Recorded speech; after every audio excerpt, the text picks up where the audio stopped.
All right, we are live. Welcome back to the sixth episode of the Price Memory Podcast with me, myself, Retrospects, and the Honorable Kyoke Bacon, Knockout Cards, Collectibles, and Repacks, and Speculation. Whoa!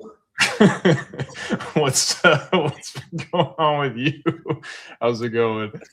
Firstly, I just want to congratulate you. I knew you were a genius businessman. I knew that you were smart. You knew what you're doing. But to buy your allocation of Power World at distribution pricing, and with the foresight that there was going to be an error print on the box, is just genius. So really well deserved 5x there on your money spent. I know you haven't received it yet, but yeah, just really well planned out and executed.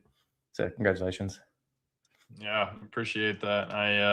I'm very excited to get those boxes in so I can dump them expeditiously. Will not be holding on to that. Like I saw, I think it was Alex. I can't remember, but he was like, "Yeah, like I'm buying it to hold on to," and like I don't know, dude. With how crazy things are, maybe it does go up. But I'm like $200 a box or whatever it is for Pal World is already like plenty for me. Like I'm stoked with 175 or 200 or whatever. Like especially with distro price being so low, and it's made by Bushy Road, which is like the same company that does like Weiss and stuff.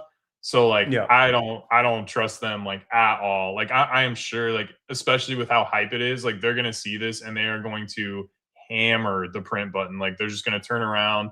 Everything they make is like in Weiss. I don't know if you've ever opened Weiss or seen Weiss cards, but like everything outside of the main hits is like really bad quality. Like it's like not like a high quality, like good looking card.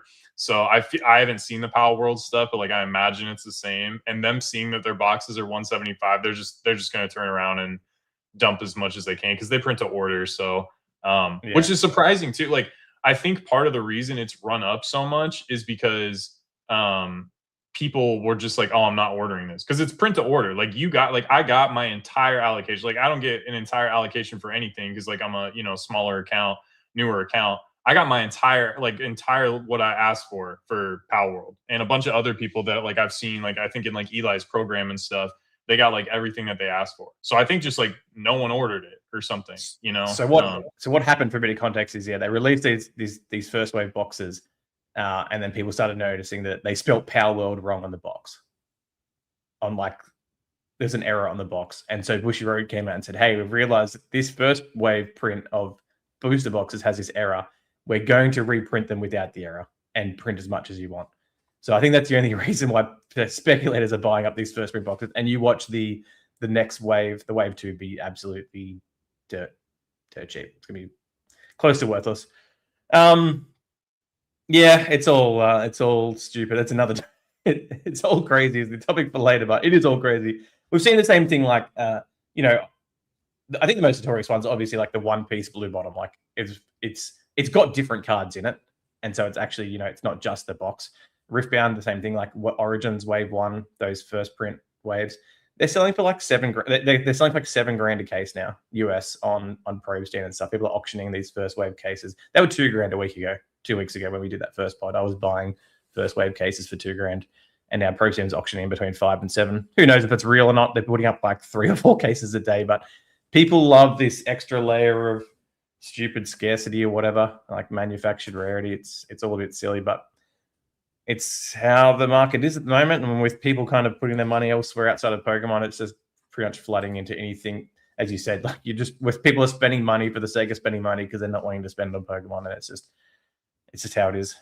Which is hilarious because people have been bitching and moaning for so long that they like Pokemon scalpers and it's so expensive and blah blah, and the market needs investor bros need to get wrecked, like all this stuff, and then finally Pokemon becomes like not available widely at MSRP or whatever, but like more available at like better prices, and no one's buying. And it's hilarious because I think we talked about this in the first or second one, like when we were sort of or first or second podcast when we were talking about just like going back into a bear market. Are people going to learn? And like people never learn. Like people never learn. You know what I mean? And like if anything solidifies it, like this solidifies it for me, because they didn't learn in 2022, 2023. And then we went through the most insane 3-year bull run, and we're just giving a little bit of it back now, and things are cooling off a little bit, and people still haven't learned. And there's more money here than ever. There's more infrastructure than ever. Like it's insane. So I mean, I guess we can kind of get into it. I see you say you're lacking sleep. It's like right before we got on, I haven't taken a nap, and like I didn't even mean to take a nap. I passed out for like 45 minutes, and I woke up and I was like, oh no, I got to do a podcast in an hour. So if I seem any more brain dead than usual, that's why. But these, like, I was going to start with, like, I think these last 2 weeks, since the last pod, we have spoken the least I think we've ever spoken in probably 2 years. I just have had so much going on. I just have ignored almost everything else. That it's just been, there's no slowdown in business activities. Prices might be correcting a bit, but man, it's just as full on, if not more full on than it's ever been. Starting new projects and bringing new streamers on and still creating new avenues and stuff like that. Like, we've just added an extra 2 days now to stream. So we're now live 6 days a week, 6 nights a week. And now, you know, that creates, yes, I'm offloading the streaming to other people and things like that, and the shipping to other people, but now I've got to try and figure out how to source more for an extra 2 streams a week. And it's just, that with other projects going on, it's just nonstop. We're doing a $100,000 stream this Sunday on eBay Live, like getting help with like promotion from them and stuff from that. Like, so got all that planned and dropping our new like repack series and stuff like that. So it's just been a long week of getting shit ready. But yeah, it's crazy than ever. But Market Watch, I mean, you know, watching the market, like I guess the eBay Live market and like your streaming markets are a little bit different than your general market. It's a bit more up and down. But I think overall you can sort of still see the trend of what people are buying and kind of what people are willing to pay for stuff. And I have noticed, you know, a little bit of softening in that sort of $200 to $500 range for a lot of items. Like maybe $200 to $2,000 range. I feel like there's a bit of softening. I feel like you've got like over $2,000 grails for a lot of stuff that's not like super modern and still at PSA getting mass grade and stuff like that. It's all in pretty okay.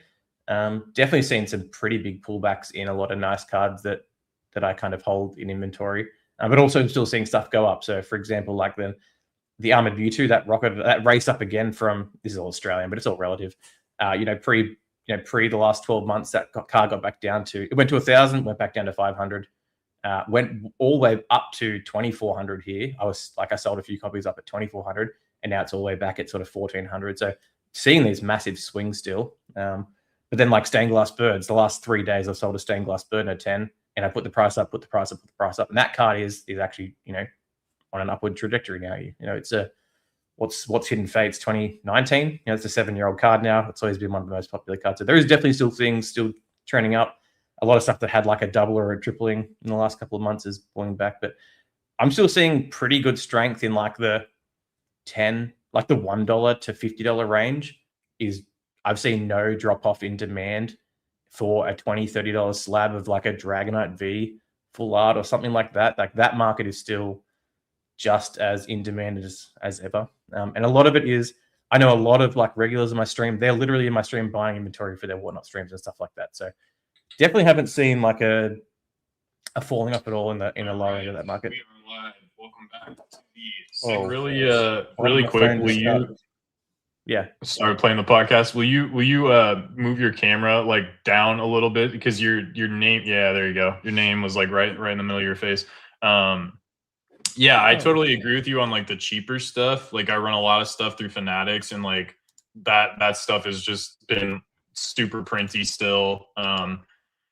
It's kind of, and even like, you know, guys I deal with, like I do the wholesale like singles sourcing for a couple of the bigger whatnot guys, and one of them was just like strictly Pokemon forever, like wouldn't touch literally anything else outside of Pokemon, which, you know, makes sense. And he just asked me to start getting him some One Piece and DBZ stuff too. And there are so many, like, this is totally like spilling plays, but like there are so many nice, dude. Some of the manga cards of like key scenes are like $2 to $5, super cheap. And those are stupid printy. Like, if you're a streamer and like you have any sort of like DBZ, like that is like literally the freest money. Like the cards are so nice. It's Bandai print quality. So yeah, I mean that stuff is like yeah, very, very Are you printed sourcing right mainly now. Japanese or that sort of stuff, or English? Yeah, but I mean, even like for Fanatics and stuff, like I've been buying like Yeah. a ton of the English because the English stuff is cheap too. Like, I mean, outside of like there's the energy markers and stuff like the chase cards are dummy expensive, but there's so many yeah, for real. There's so many like anything that isn't like the top tier chase card, there's so many key scenes and key characters that are, yeah, I mean, like in the $2 to $10 range, and like all this stuff tens. So I remember yeah, getting the other day, I got like a buy order in, and they just like sandwich your card in between two random cards. Like it was like a Gohan manga, like foil. And I was like, dude, this looks sick. And I looked it up and it was like $1.30. I was like, what the? Like, the nice, really yeah, but I nice mean, looking, high quality cards. Like it's yeah, crazy. you 10 it and it's like 35, $45 like all day. You know what I mean? I think even the assisted Kamehameha one is like a Mm. $6 card, which is insane. It's like, dude, what, like literally every other instance of that card in any card game is like dummy expensive. So anyways, we can't talk about DBZ too much, or James is gonna lose it when he watches this back. So it is what Like it Michael is. was talking about Fanatics. Like I source a lot. It's funny, you sell a lot on Fanatics. I source a lot of Fanatics. And you would think if we're coming into this, slow down where everyone's trying to dump their stuff. I'm finding it harder and harder week on week to actually source cards off, like specifically off Fanatics. And I've already talked about how that's a good avenue to buy stuff because a lot of people dump a lot of stuff. But man, it's the last 3 or 4 weeks, it's been bleak. Like I'm getting significantly less. There's like less availability for that $1 to $50 price range, I'm finding, which is hard. At the moment, like I feel like they obviously get big submissions and they process as much as they can. The last few weeks, it's been like, and I've talked about this before, like opportunities and stuff like that. It's only been like, the only thing I've seen mass quantity of is still like modern promos, things like the Phantasmal Flames UPC promos. Every week, like I'm buying stacks of like the Charizard and CGC 10. At the moment, First Partner is getting hammered.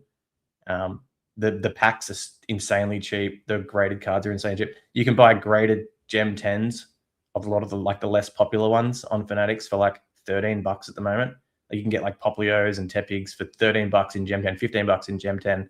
Even the Bulbasaur, Charmander, Squirtle are getting pretty cheap in Gem 10.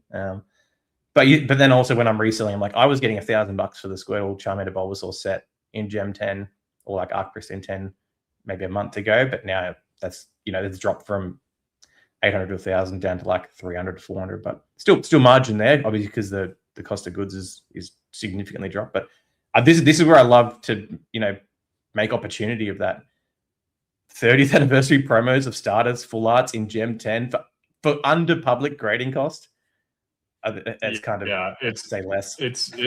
yeah, it's insane. A lot of the people, like when I started offering the promo packs through wholesale, like when they got cheap, people like backed the truck up. Like those have been selling really, really well. And I don't know what people are doing with those. I don't know if they're like making piles for when PSA reopens, or maybe they're going full degen and trying to grade like the consecutive sets or whatever. But people are definitely buying those, and I'm sure like a certain percentage of them are obviously ending up at Fanatics.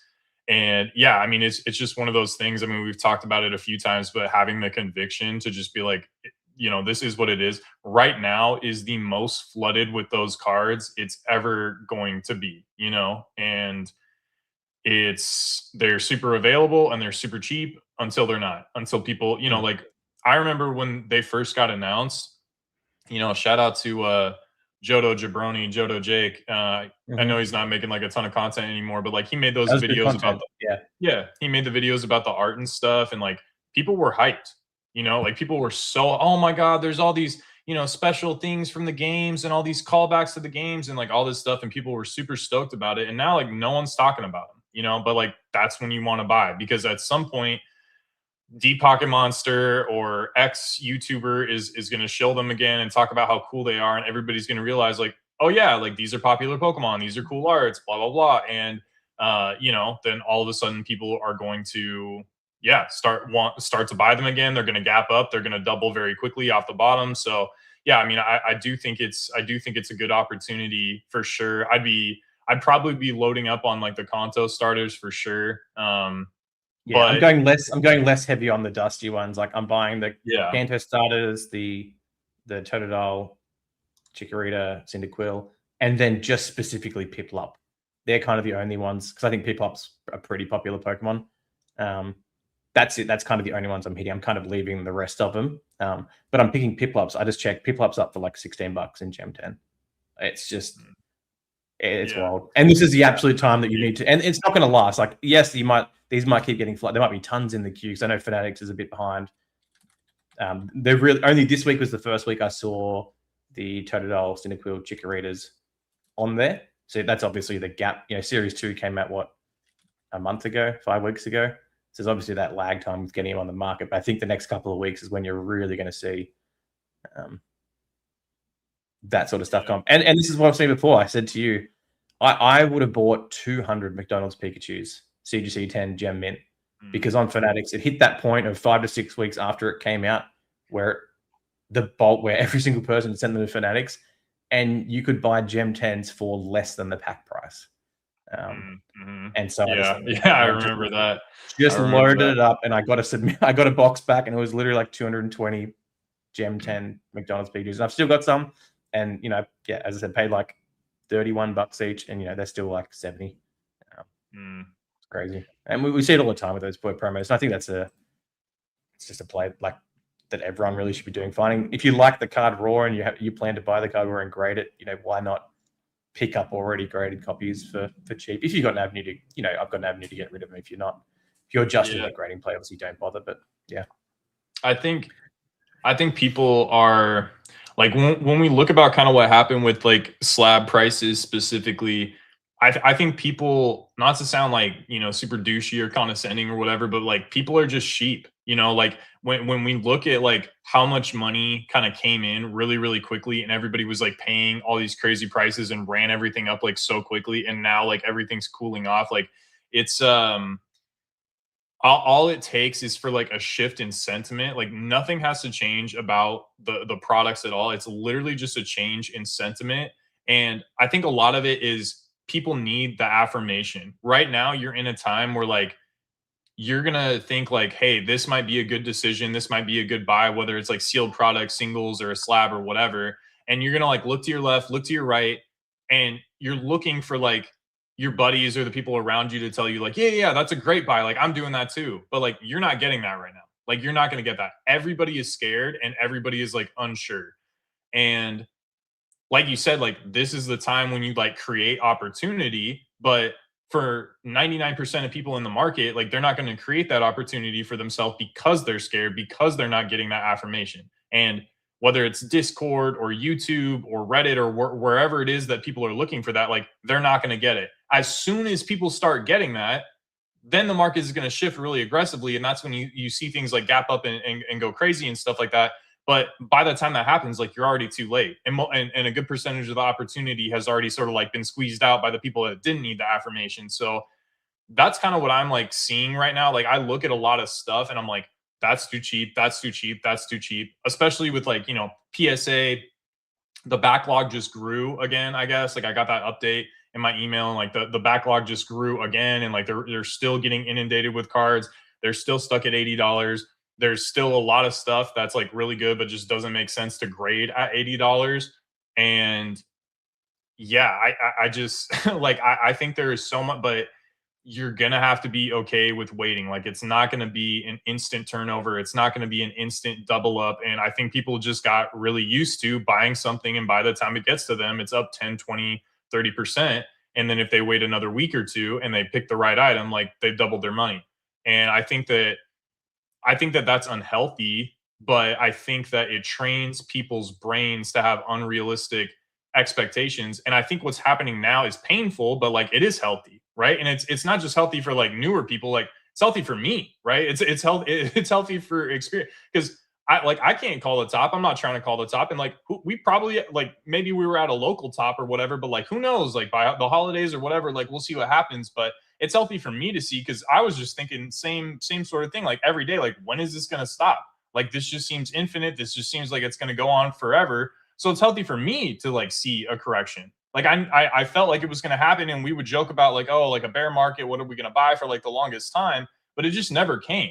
So like sitting and having the conversations about it seemed like pointless, because it was like, okay, yeah, like we want this to happen, but like it's not happening. Like it's never going to happen. And now that it's finally here, people unfortunately are doing are doing like the same thing that they've all but like it's just like, what do you think about that? Like, are you surprised at all? Like, do you, or am I just being like, because again, I don't watch a ton of like Pokemon, so like maybe people are like buying the dip or loading up or what, like what are you seeing? How do you feel? I'm not surprised.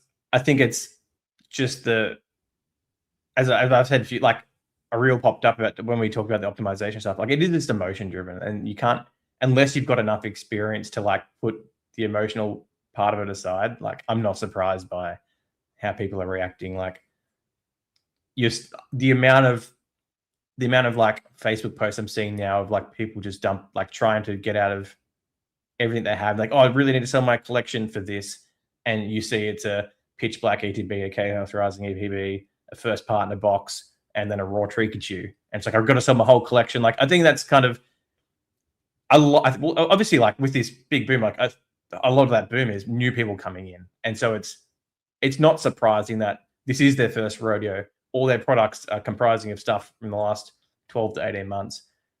They're seeing a pullback, and it might be just them, trying to get profits and stuff like that. But it's not surprising. It's to be expected, and I think people who have the mental fortitude to,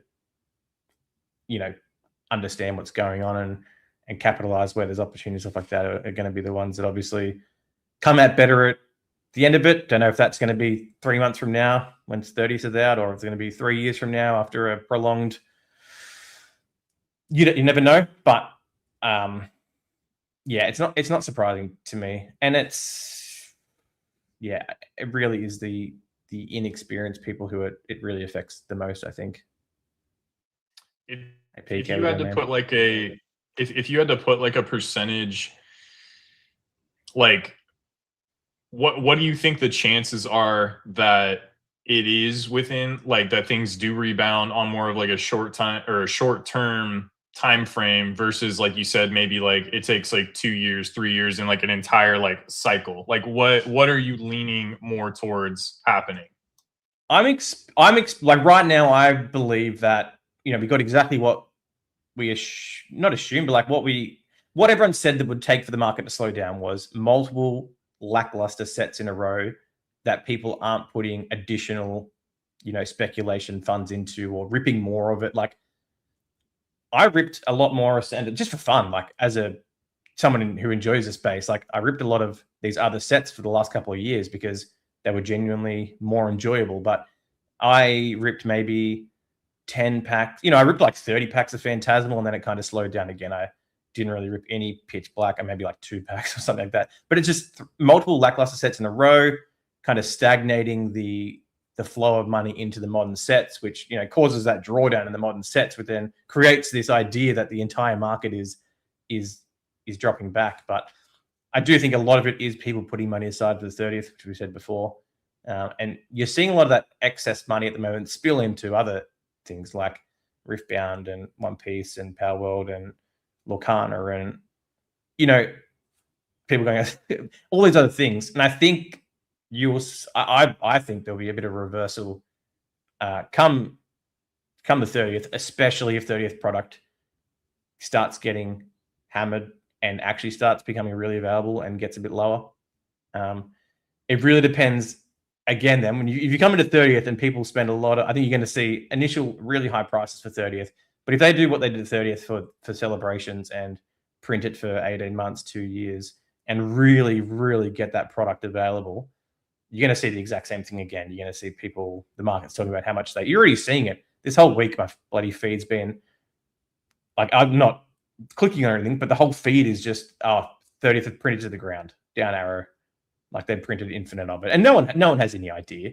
But that's all I've been seeing is how much 30th is getting printed. And it's not going to matter initially. It's going to matter in 3 to 6 months after the set releases, when people have had their fix of opening it and made their master sets and done their grading plays. That's kind of the make or break. I think you're going to see a big surge in the market again come the 30th. It's going to be that 3 to 6 months after the 30th. With how much they print of that. But then again, if they're printing so much of that, this new facility is not going to be online for the next year or two. if they're printing that much of the 30th, are they going to drop back to, like, I assume they're not going to reprint like Pitch and Chaos and Perfect and things like that. It is all very unknown. I think you're going to see a bit more of a resurgence back for the 30th, and then it'll be interesting after 30. I think that's kind of the make or break point, is 3 to 6 months after the 30th.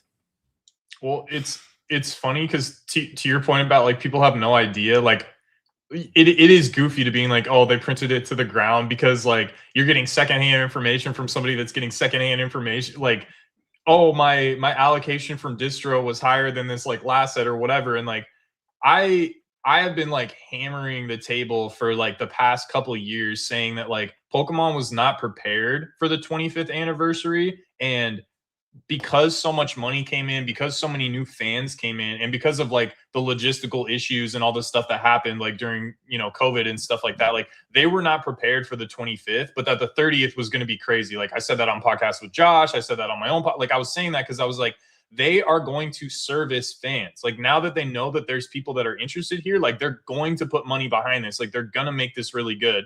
And that comes with like printing more of it, because it's a huge like customer acquisition funnel. Like you want this product to be available. Like you want it to get in the hands of kids. Like you want it because it's an important milestone in like Pokemon's history. So like you don't just want it in like crazy like people that are already collectors. Like you want this to bring like new people in and to like reinvigorate like new demand and all that sort of stuff.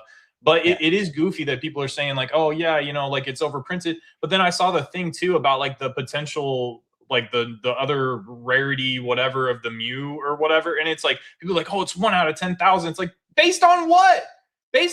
Like the set isn't even out for another month yet, and you guys that hasn't even been confirmed real yet, I don't think. I know, it's so crazy. It's like, dude, with all these like fake arts that are coming out, it's like you don't even know if that card's real. You have no idea what the pull rates are, and people are like, oh bro, if they add this in the set, it's going to be worth it. It's like, you don't even know if it's real. Like, what are we talking about? But to that point, if people didn't care, if people weren't excited, they wouldn't be talking about it, right? And they wouldn't be speculating, they wouldn't be super hyped about it, right? So like, I guess that's the other side of it, is like people are excited enough to be like still like like doing this wild speculation and stuff like. But I saw that stuff and I'm like, you guys, like, come on, like what we're going off like AI Instagram posts now. Like what are we doing here? So it's just it's crazy because those leaks came 100%. Only one source was that Australian whatnot streamer. I know him here. That was allegedly stolen product from Indonesia. It was like a case of the poster or binder collections or whatever it was. Again, like you could have fabricated, I'm not saying it is, but you could have fabricated that amount of fake cards, whatever you wanted. It doesn't matter. No one knows anything. It's just wild. And then at the point, like so many of these new people are watching all these channels that are saying this Mew's 1 in 10,000 packs, but everything's printed to the ground and it's going to like they're the people that are getting their mindset changed by all this absolute wild speculation based on absolutely nothing. It's crazy. But like as you're saying, like the Pokemon are doing exactly what they need to do and should do, is getting as much of this 30th out. They saw exactly what happened to the 25th. They've comprised one of the best sets of all time, which is funny because I got that reel of me saying that the 30th anniversary is undoubtedly the best set of all time. Got so much traction on Instagram because people like, this guy, tell me this guy's started collecting last week, that telling me. Yeah, it's great. Yeah, it's like, bro, like, come on, dog. I was like, yeah, that was hilarious to me because it's like, oh man, like you have no idea. Like, oh, I casually graded like the first playtest cards of the first DBZ, but yeah, I started yesterday, dude. that's so. But they've made, as you said, like this 30th anniversary, any anniversary product. I think the theme is it is a customer. I think every set is obviously, but specifically anniversary sets are a customer acquisition funnel. They make so many SKUs of products with trying to make readily available packs. And the way they've designed the set, 30 Pikachus in one Pikachu in every pack. That is literally designed for kids to collect some cheap holographic Pikachus. Like the way they've designed it is fantastic. And I think they should absolutely print it as much as they can, because it's going to be they're going to bring in a new customer base, I think, of people who maybe hadn't been collecting in a while or something like that. Well, and there's some part of the reason I think that there's so many SKUs too is it hits every single price point like of Yes. availability and affordability, and they're going to do multiple waves of it going into like Christmas. So parents that are like dummy rich can buy their kids the UPC, but if parents only have like a $50 budget or something, then they can buy them like the tech stickers or the booster bundles, or like whatever, or an ATB or whatever's in that price range. So like they're not doing that on accident. Like they're leading into the holidays, and like the specialty set in English isn't going to come out until like January. So like, them having multiple waves of the product coming out and then them continuing to print it into the holidays, like of course they're going to do, like, you know what I mean? Like that totally makes sense. And then them, leading into the end of the year with like a Rayquaza set, which maybe not like the best set in the world, but like a lot better than the past three. So I think all this is intentional, and I think it's smart. I just think, yeah, the wild speculation stuff is super goofy to me. But I don't know, man. Like it's just where we're at, and I think the hype is good, and people. Okay, the one thing I will say though is like the leaks and stuff. Why would you risk? Pokemon does like not play with that kind of stuff. Like they do not play with you breaking street date and stuff like that. So it's like, why are you going on your stream? Like I don't know. I'm I don't know how it's been allowed. I don't know how. yeah, like Because he did it for multiple days. It was like days in a row. The Chinese makes sense because it's China. Like they do what they want. Like they don't have intellectual property laws over there like we do in the United States and stuff like so. Like they're gonna do what they want, and like good luck trying to get like Pokemon to like prosecute you or doing like if you're in China, like you're probably more protected. But like Australia or the United States, like when these people break street date, it's insane to me. It's like you are risking the entirety of your business just to like one time sell packs for. And I'm surprised because like I'm sure a certain percentage of these cards are making it to PSA or CGC. 100%. Like there's like, to me, it's like, how is PSA not flagging those and like telling Pokemon, yo, like we got these cards from this person. Like I don't know the legality around all that and like doxing people, but like it's there's got to be like some paper trail or something that you can get access to. And Pokemon has like taken PokeRev and PokeChloe and like all these people down for having Poke in their names, but then they're letting sets get dropped like a month or like that seems crazy to me. I don't think that's going to last very long. I bet yeah, sorry, go ahead. I agree. Two things. One is like Whatnot was informed that this guy was auctioning stolen packs. And they knew they replied to the comment. They didn't care. They didn't stop him. They let him keep going because he had massive traffic on his Whatnot. Like they said something about it. Like they responded. They just didn't care. They didn't take his channel down. They didn't tell him to stop doing it. He just kept running it for like days at a time. Like they didn't care. But you say PSA will flag it. I'm not sure if you remember Shining Fates, the Charizard VMAX. Someone stole them off the production line and sent them to CGC before they released. Maybe it wasn't Shining Fates. No, I think it was Shining Fates. It was the Shining Fates Full Art Charizard Shiny. Someone had stolen a bunch of those before the set had released, and CGC encapsulated them all as like I forget the terminology they put on there, but it was basically like stolen product, and they encapsulated it and gave it a bloody label saying like pre factory release or something. It was wild that they entertained, not even entertained it, but put it in their product. Like I'm sure PSA would, but maybe they wouldn't. I don't know. But it's crazy. Yeah, I just don't understand. Like I get you get a premium for the packs and all that kind of stuff, but like messing around with like, yeah, dude, like distribution would cut you off forever. Pokemon could take legal action to get like I don't know, dude. It is what it, you know what's funny? The one thing that we haven't seen this boom that happens every single boom is someone big gets cooked.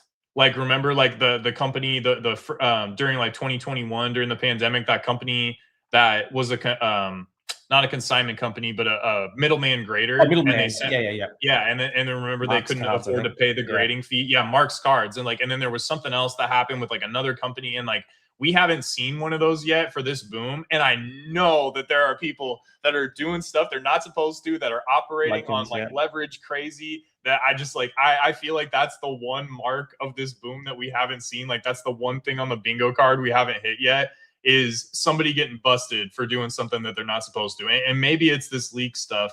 And I mean, like, it's cool.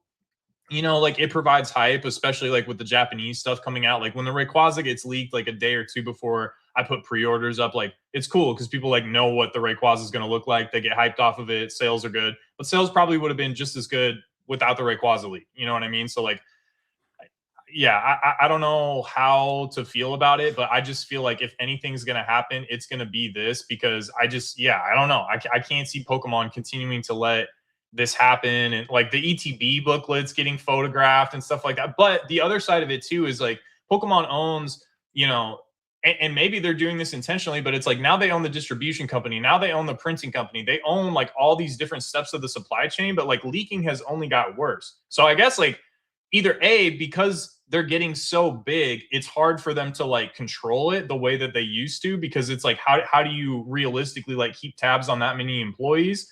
The other side of it, if you want to be like conspiratorial, is like they're doing it on purpose to drive hype. Like that's the other side of it. And like companies have done that in the past. Like companies have done different marketing things to kind of like drive hype that make it seem like it was an accident. Like not exactly the same to the point of leaks, but like Starbucks, for instance. Like, do you guys have Starbucks in Australia or no?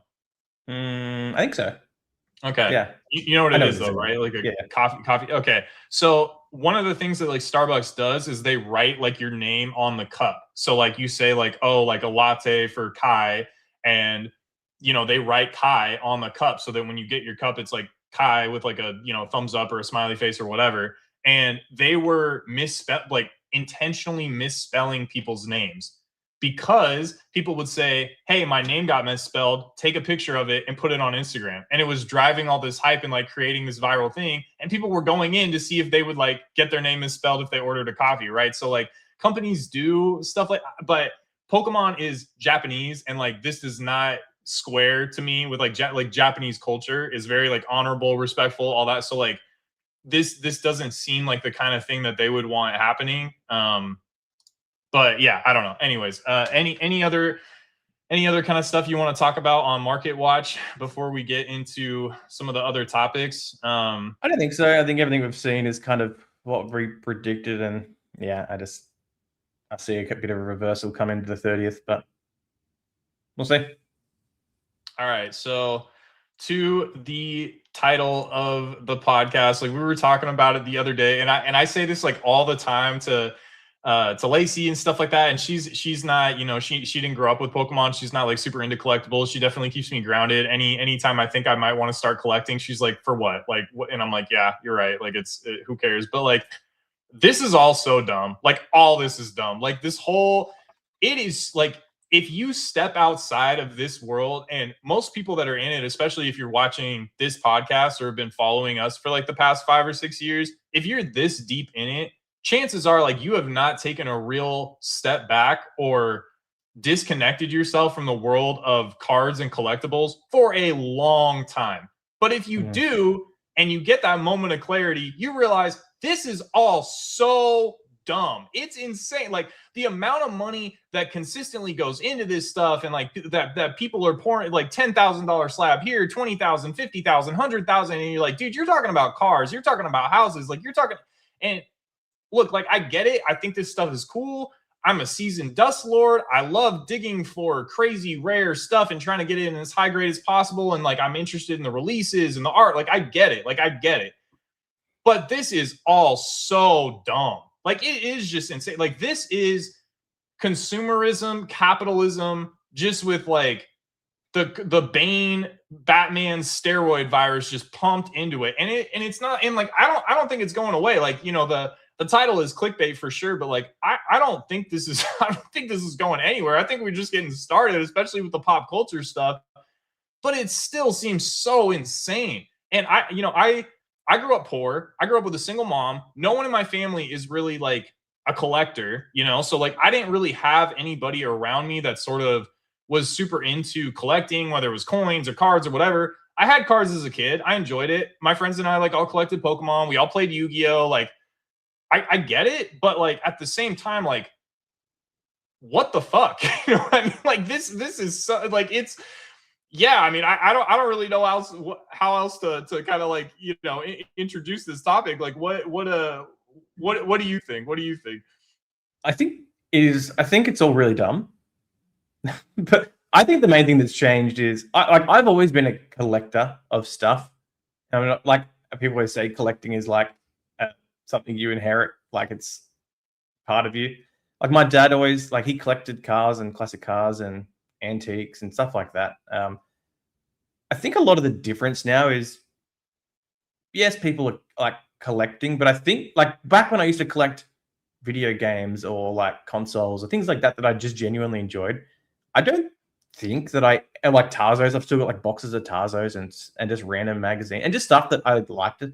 But then when I went back and like rebought them, when I bought like my base binders and those sorts of things back in college, like I genuinely don't think I gave it an ounce of thought that this could be an asset or like potentially worth more in the future. Like it was just genuinely putting some money into something that was I could flick through occasionally, or just it was just cool.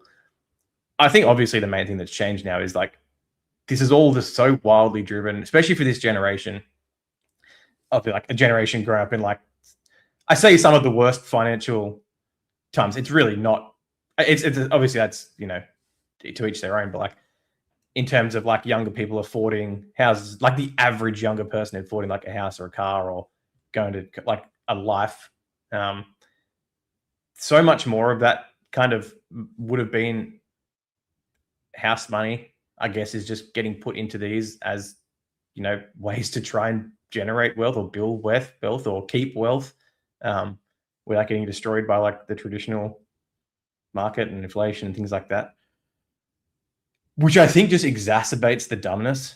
And I think a lot of the dumbness comes from now people having more money than ever, just sloshing it around into just like I think it's all part of the gambling epidemic. Like people just yahooing money into whatever and hoping.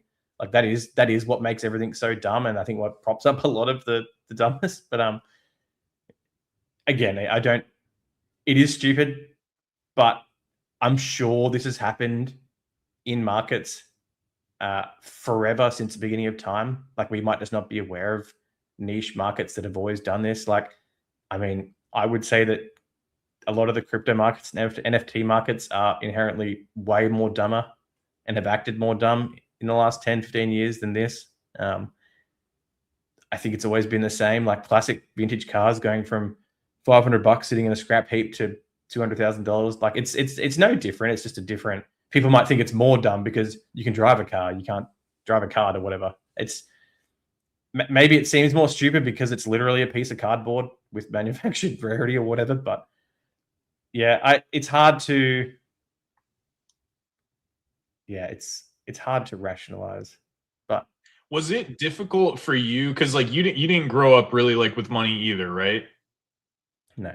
So like was it difficult? Like obviously like you had a decent like government job and you were doing pretty good, but like obviously like you're making way more money doing cards. Was it difficult for you to sort of accept that like when you started like having real money, like real wealth, and not only just like in the bank account, but like also like tied up in like the things you have, did that like mess with you at all? Like was that difficult to, I don't know, like just to accept growing up like without that, and then all of a sudden like especially like over a short period of time, like it'd be one thing if like, oh, I put away 20 grand every year and it sits in the S&P and it compounds and it earns me interest and all this sort of stuff. But it's like, dude, over the past 5 years, like the amount of wealth that like the two of us have created for ourselves and our families is insane. And like I've created more wealth over the past 5 years than I have like my entire life. And like it's hard for me to deal with. And I know that sounds like, oh, like champagne problems, like, oh, like it's hard for you to be rich or whatever, but like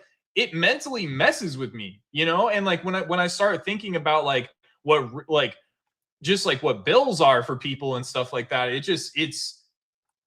the to use this as like a wealth building tool or to like create a business and make money, like that's great. Like I don't think that's dumb. Obviously, like I'm happy and I'm blessed and all that sort of stuff.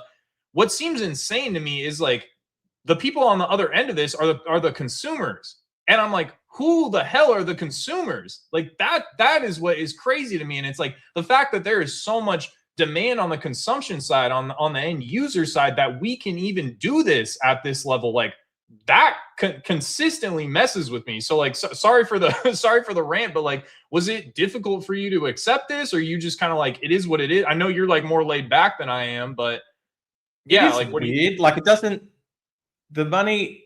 It's to me. It is weird that I can YOLO a card to a grading company and make like a yearly wage of what my parents made by doing one stupid thing. Like it seems all very unfair and dumb.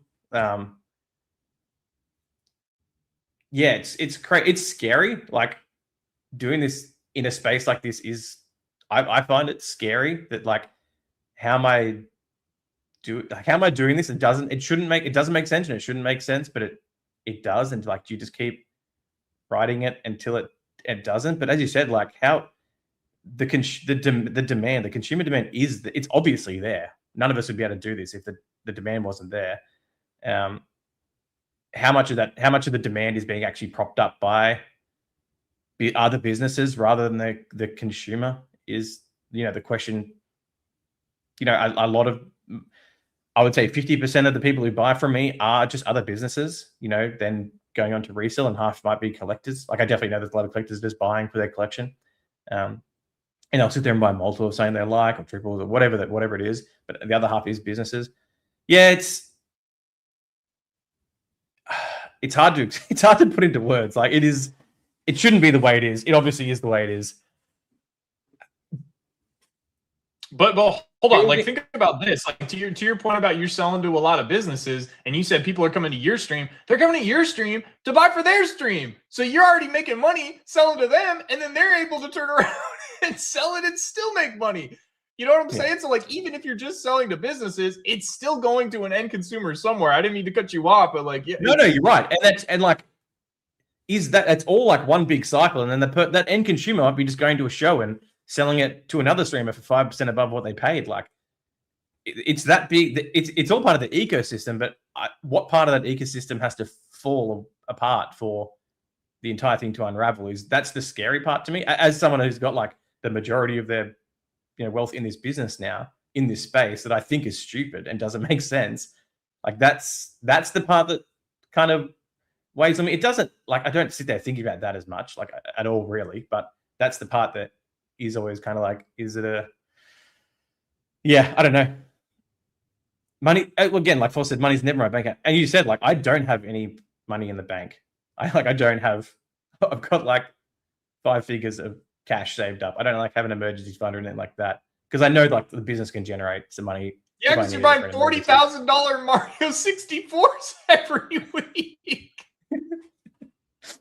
But again, like that's part of it. That's part of the stupidity. Like I'm part of the dumbness. But yeah, it is all just. I have lost all confidence in a slowdown after the 30th. Peak, I don't think it's coming. 10-second auctions are wild and shows where we're at. Like again, like I do a 10-second auction everything. We do like 150 to 200 auctions a night. And to be able to like, you couldn't dump stuff faster than 10-second auctions. It's a good point. Like the demand is so high for almost anything you could possibly think of. Like, and I'm not even like, a lot of the time we take requests and what people want. Half the time I'm just like, you're going to sit here and you're going to take what I throw at you. And somehow I still get 60 to 150% of market on no matter what I put up. And like the demand there for anything. And to be fair, that's part of like, I curated my inventory of popular Pokemon in high grades and things like that. Yeah, it's unreal. It's unreal that some of the screenshots you send me for prices you get for stuff, I'm just like, dude, what the hell? And I mean, to Peace Point, like I've lost all. So I was almost willing to admit, oh, I might have been wrong, because the middle of last month, the week leading up to opening the website, I was like, because June was a record month for the wholesale. Like things went crazy. June was like a massive record month. July, and like just the way my brain's wired, I'm like, every month has to be like better than the last. Like I need to constantly be growing. And July came around and I was like, okay, this week's a little slow. I just ended July basically the exact same as what June was. So prices are down on stuff, right? Like boxes aren't, the same price they were last month, but like liquidity is still there. People are buying just as much. And like I'm having new customers come in all the time and like apply for the website and all that sort of stuff. So like Yeah, like I was even willing to be like, oh, like maybe I was wrong. Maybe there is there's literally no summer slowdown at all. Like there's none. The liquidity is still insane. Prices are down, but people are still buying. And while we were talking, I looked it up.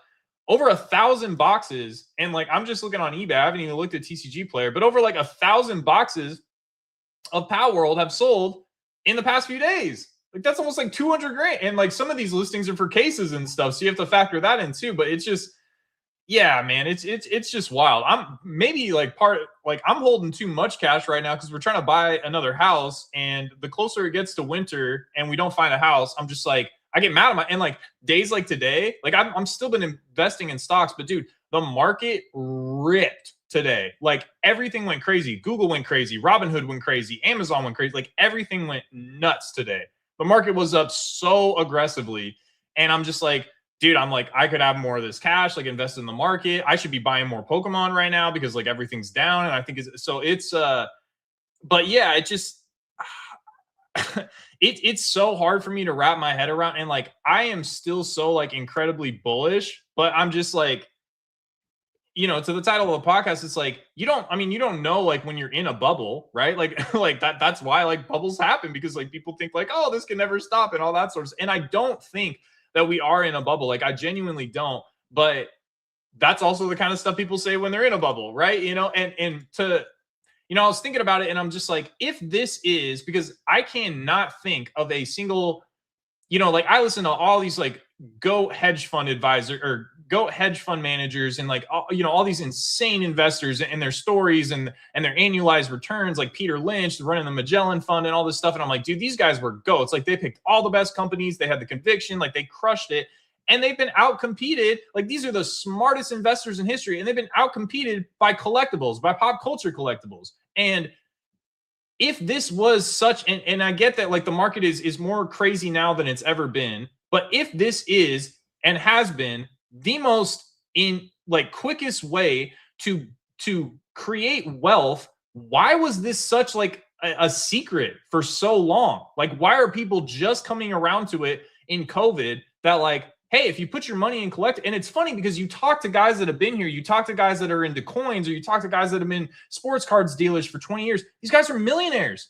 These guys are all like multi-deca millionaires. Like all these guys I know that run local shops that have been sports cards guys and have been running these LGSs for 15 years. These dudes have like $5 million houses.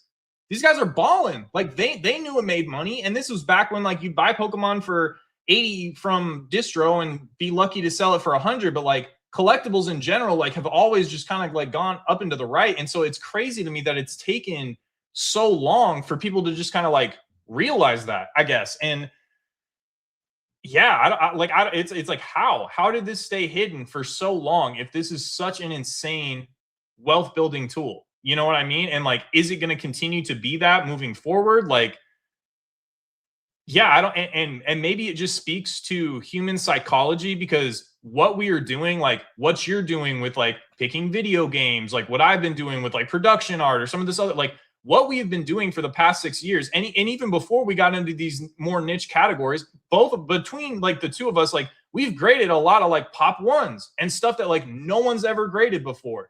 And all that is curation, and there's no sales data for us to go off. So what we're doing is like analyzing what's going on in the market and human psychology and being like, if I put this in plastic, is someone going to like this and pay me a premium for it? And so at that point, it's not even like I know the market, it's I know people. I know what people want. I don't like, I don't know if there's, this much printed, a chaos rising or whatever, but like I understand the psychology of human beings. And it's not even about like the cards anymore or who prints what or who's buying what on the reprint or whatever. It's about like maybe I'm going off on a tangent. No, you're 100% right. And like all that made me think of, that is exactly how I curate my inventory. It is not like, oh, what's the margin on this card? Is this card up or down? What's the trajectory of this card? Is like, would people want this item? And like, it doesn't matter what it is, but like, that's exactly how I think about when I curate my inventory. But I mean, to wrap all it up, like, are we in a generation? Are collectibles? And this is a weird one because obviously collecting has been around forever. like probably literally forever. Are we in a generational bubble of the collectibles era? Like, I genuinely would say we probably are. Like, yes, but does that does the generational bubble just extend with the generations, and like you never kind of leave that? Like, at some point, yes, cards are going to be not cool, or collectibles might be not cool, or people will stop caring about it. But I think within that bubble, like, the new generation is just as enjoying it just as much as the old generation. I know people who are 20 that like video games. I know people that are 50 like video games. I know people that are 5 that like cards. I know people that are 60 that like cards. Like, we've got 60-year-olds in our stream. They're buying stuff that they like. It just kind of, that whole pop culture ecosystem, like, it, as long as it kind of keeps translating through new and old generations, which I think it will. Like, I think it is a big bubble, but I think it's so big and so insulated that maybe that's not the definition of a bubble. But as long as that kind of keeps propagating, then, and I mean, video games, I don't think video games are going absolutely anywhere. Like, gaming is not going anywhere. Gaming is the biggest bloody thing there is on the planet. And I think that helps translate to cards and collectibles, and especially if people are consistently able to show that they can build and generate wealth and create businesses and make friends and relationships and communities and all those sorts of things. It's not even about the money in the business, but like, people have communities, people have friends. Like, this is their whole life and ecosystem, and everything they do in life is interacting with other people that are enjoying the exact same thing. And that's not what I think of a traditional bubble looks like. Like, yes, and I go back to like NFTs. Yes, people were creating communities with NFTs and stuff like that, but it was pretty much only around the money. And as soon as that died, those communities, they're not there. Like, for the most part, those communities aren't there anymore. They're not talking every day. They're not going and interacting with the products and the services and stuff every single day. But it doesn't matter what the price of a slab is or a box is. Like, people are going to be interacting in these local card shop communities and online communities and all those sorts of things, regardless of what the market does. And I think that's a good sign that it has like really good fundamentals to like transfer through generations, I think. So Yeah, I mean, like it's different structurally, because if you look at like even other pop culture collectible bubbles, like the comic books in the '90s and why that crashed and stuff, that was the companies getting greedy, right? But like, there wasn't all this like crazy infrastructure and Collecticon and Discords and YouTube channels with millions of followers, and it's, yeah, like I see what you're saying about like the community, and yeah, social media and even YouTube wasn't really a thing 10 years ago. So the sky's the limit for collectibles. Yeah, like that makes a lot of sense. Yeah. Yeah. Like, you even said that you didn't even use YouTube. I've grown up on YouTube. I made like my YouTube account in 2004. I was uploading videos in 2004, 2005. I was part of like communities in 2004, 2005 on YouTube. And then you said like you'd never watched YouTube before. Like, you like up until like 2 or 3 years ago, you're like, I just never used it. I never had it. But like, being able to create these communities and show off your interest and show your collectibles and show businesses and all that sort of stuff, it's just, and again, social media is only, for better or for worse, social media is only getting bigger and creating the amount of people, like platforms and people and communities that just blow up and grow new communities overnight is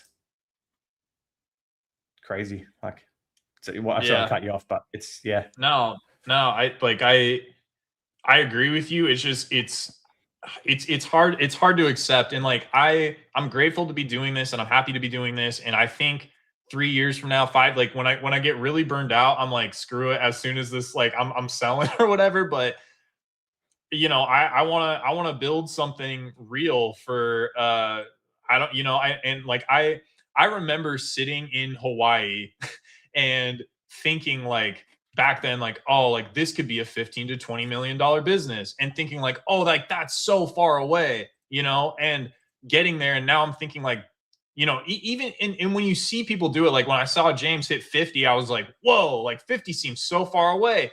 But I start thinking about it, and I'm like, okay, like if we added this and then this happened and then this happened, like could we hit 50? Like, yeah, possibly, and it just, like, I think that real insane growth can still happen, but it just, I don't know, like this is not like what, like this doesn't fill my cup. Like this takes care of me and takes care of my family, and I love doing this. Like I love the speculation. I love like to was talking about earlier, like I love the human psychology and like analyzing people and trying to predict like what people are going to be into and like what a catalyst is going to be for society that's going to make them interested in XYZ or why certain items are undervalued. Like I enjoy doing that stuff. I really do, but it is not like it's not my life's purpose. You know what I mean? And I want to continue to do this, but I think maybe part of the reason why I come back to like this is also dumb is because maybe like it's just not, and not to like trauma dump or just be like, oh, it's all about me or what, but like I think part of it is like this is not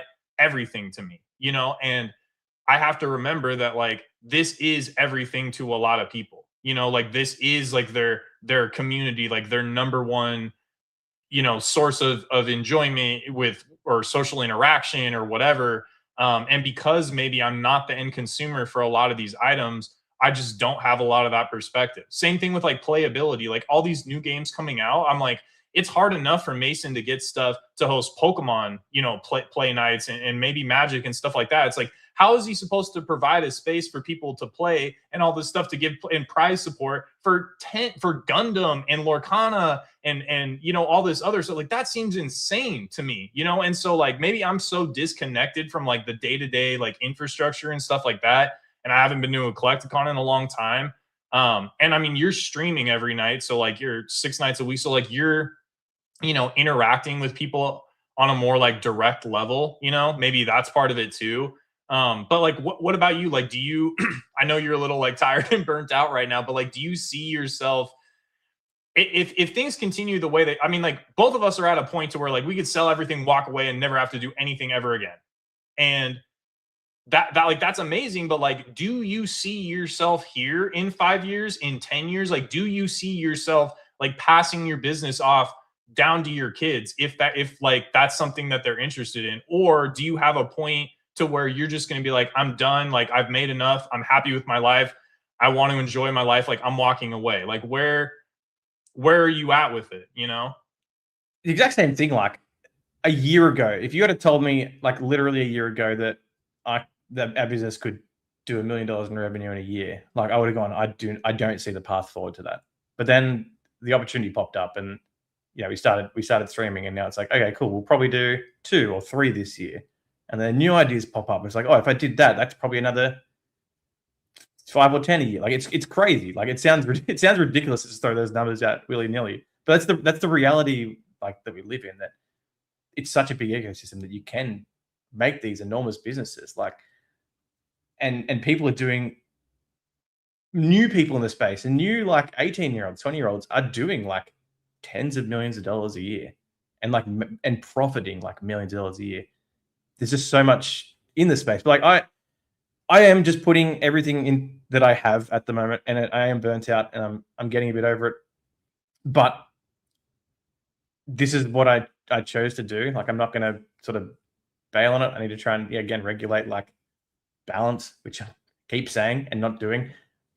I'll try and work on it soon, but I'm working on other projects. I've got visions that and deadlines that I want to hit, and I want to do things, and I do know eventually there will be a point where I get it to the point where it's all set up. Like I need to get people to help me sourcing because I don't have time to source anymore. Obviously that affects the streaming, and then I'm bringing on more streamers, so I got to get more for them, and then I got to manage more streamers and manage more invoices and payouts and buying things and selling things and more accounting. And it's all so encompassing. So, and I guess, and it makes sense. It's like, that's why companies hire more people to do more things, because obviously one person can't do so much. So I am trying to build it out so there's less for me to do. I don't know how long it's going to take, but I do like, I mean, I'm doing this full time. So like, I do have like retirement goals, like pretty early retirement goal, like pretty aspirational retirement goals. Like I'd love to be retired by 40, like semi-retired. Like I'm going to still be doing, I don't see myself not doing some flipping and collectibles and buying and selling and grading. Like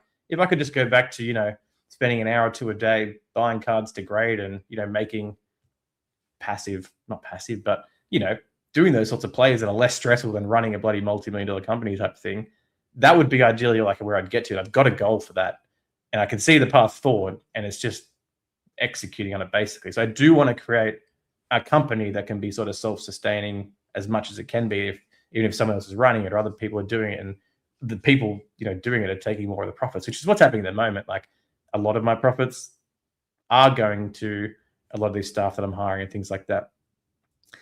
But yeah, I'd love to be able to create a business so if my kids want, they don't have to go to a corporate job if they enjoy this space and want to do stuff like this. And I think a lot more kids in the future will. Like, I don't know who I was talking to the other day, but they're just, it was my brother-in-law, and he's just like, because in his space, he likes outdoors and camping and motorbikes. He's like, I've got 3 friends who just started like 4-wheel drive YouTube channels, and they're making like millions of dollars a year doing like vlogs of camping and tutorials and social media. And he's like, it's so crazy that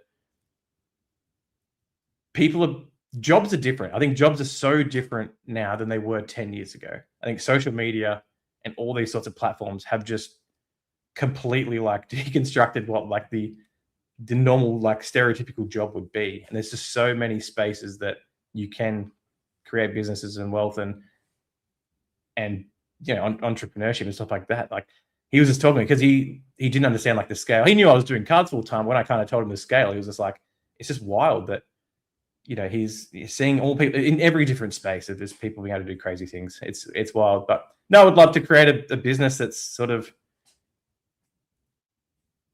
if the kids want to run it one day, they can. But it is all crazy and it's all very dumb. But we're gonna keep running it for the long haul. We'll see. Well, like if you, so like let me ask you. So this time, 2030, if you're running like a $50 million business, are you at that point like, yeah, I want to like keep growing this and do this until I can hand this down to my kids? Or are you like foot off the gas? I'm gonna go do what I want. I would hope by that stage, like if you had to ask me 5 years ago, like what net worth I would need to hit to retire and never work again, I'm probably there. But the life has changed so much from 5, 10 years ago. You're for sure there. Are you kidding me? Because think about all the money you have in inventory. If you sold everything down to 0 right now, like, dude, you could like retire and never do like you'd never have to do anything again for the rest of your life. But yet I'm still doing something. Like, it's hard when the goalposts keep changing, and like if you can see more goalposts in front of you that's going to like exponentially do more, it's so hard to say no to that and not keep going on. But there has to be like enough has to be enough at some point.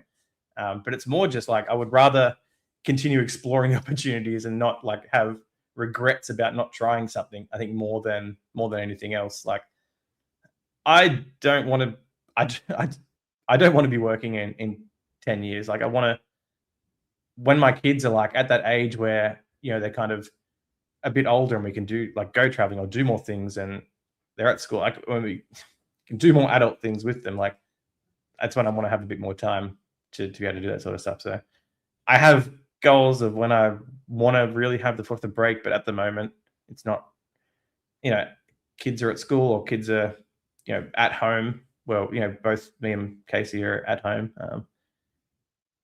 It seems irresponsible to stop. And that's just shifting goalposts and ever-changing society it's hard. But yeah.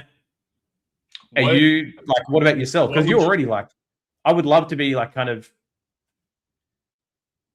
doing 8 figures in revenue a year type thing. But are you looking to like, do you have more on the horizon that you want to keep expanding? Like obviously like, if you just continued what you're doing now and didn't grow a single thing or didn't change a single thing and only did like exactly what you're doing now and maybe even a lower scale, like again, you'd be sweet in any point in time. Like what's keeping you going? Like why do you want to keep driving on?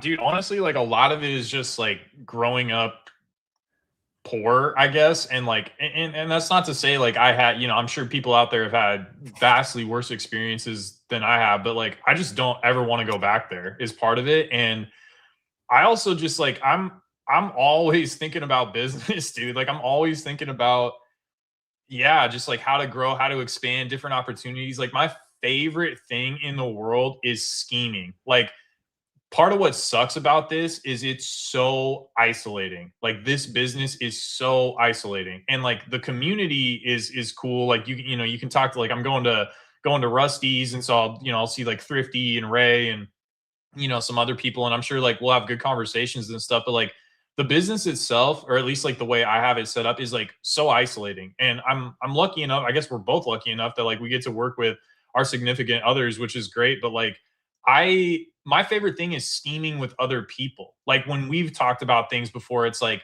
okay, you can do this and I can do this. Like, how can we come together and create something that's like bigger than the both of us, or bigger than like what we could each do individually? Like that is my favorite thing to do in the world. And I haven't really been able to do a ton of that over the past 6 years. I've tried, I've worked with people a little bit here and there, and it's been cool. But like for the most part, like a lot of this has just been doing it by myself. And so like I kind of miss that, But I think the next steps, and like I'm hoping to make like content around it. But it's like, dude, like I haven't even really like taken content seriously ever. It's like if I took content really seriously and was putting out like 3 to 5 videos a week, and I'm the size that I'm at right now with like zero social media following. Like, where could I be if I even had like 10,000 subscribers on YouTube, 5,000 subscribers on YouTube, right? And like I was doing more with like advertising and outreach and all that sort of stuff. And so I think about that, and then I think about like, okay, well, if I got like distribution and got like a whole like warehouse staff and all this sort of stuff, and started getting English product, at a high clip, like, and there's vending machines. Like I've thought about that before. I'm like, there's affluent areas that are very close to me that I could put vending machines in movie theaters and all this sort of stuff, and hire staff to like stock those. And like, what would that be for like, revenue every, like, there is so much opportunity. And yeah, I mean, like at a certain point it's like enough. But like I don't know what I would do. Like I think for my mental health, I need to be doing something. I've been trying to like enjoy life, and like, like we go on vacation and go on date night more and go out to dinner and stuff like that. But like I don't think that I could just, like, I've heard Alex before say like when he retires, he's done. He's just going to go play golf every day. And I respect that, but like I can't do that. I don't think, I have to have something that's like mentally stimulating, that's like keeping me going. Like that's just how I'm wired. It's not about the money. I mean, the money's great, but like it's not about the money anymore. It hasn't been about the money for a while. It's about like the safety and like keeping like my, yeah, like my mental good, I guess. But like what would you be doing if you could do like whatever you want? Like, does this, I guess like two part, like, does this do it for you? And like if not, like what would you be doing? Like if you had like an ideal career, um or just like an ideal use of time, like what would it be? Yeah, I don't know.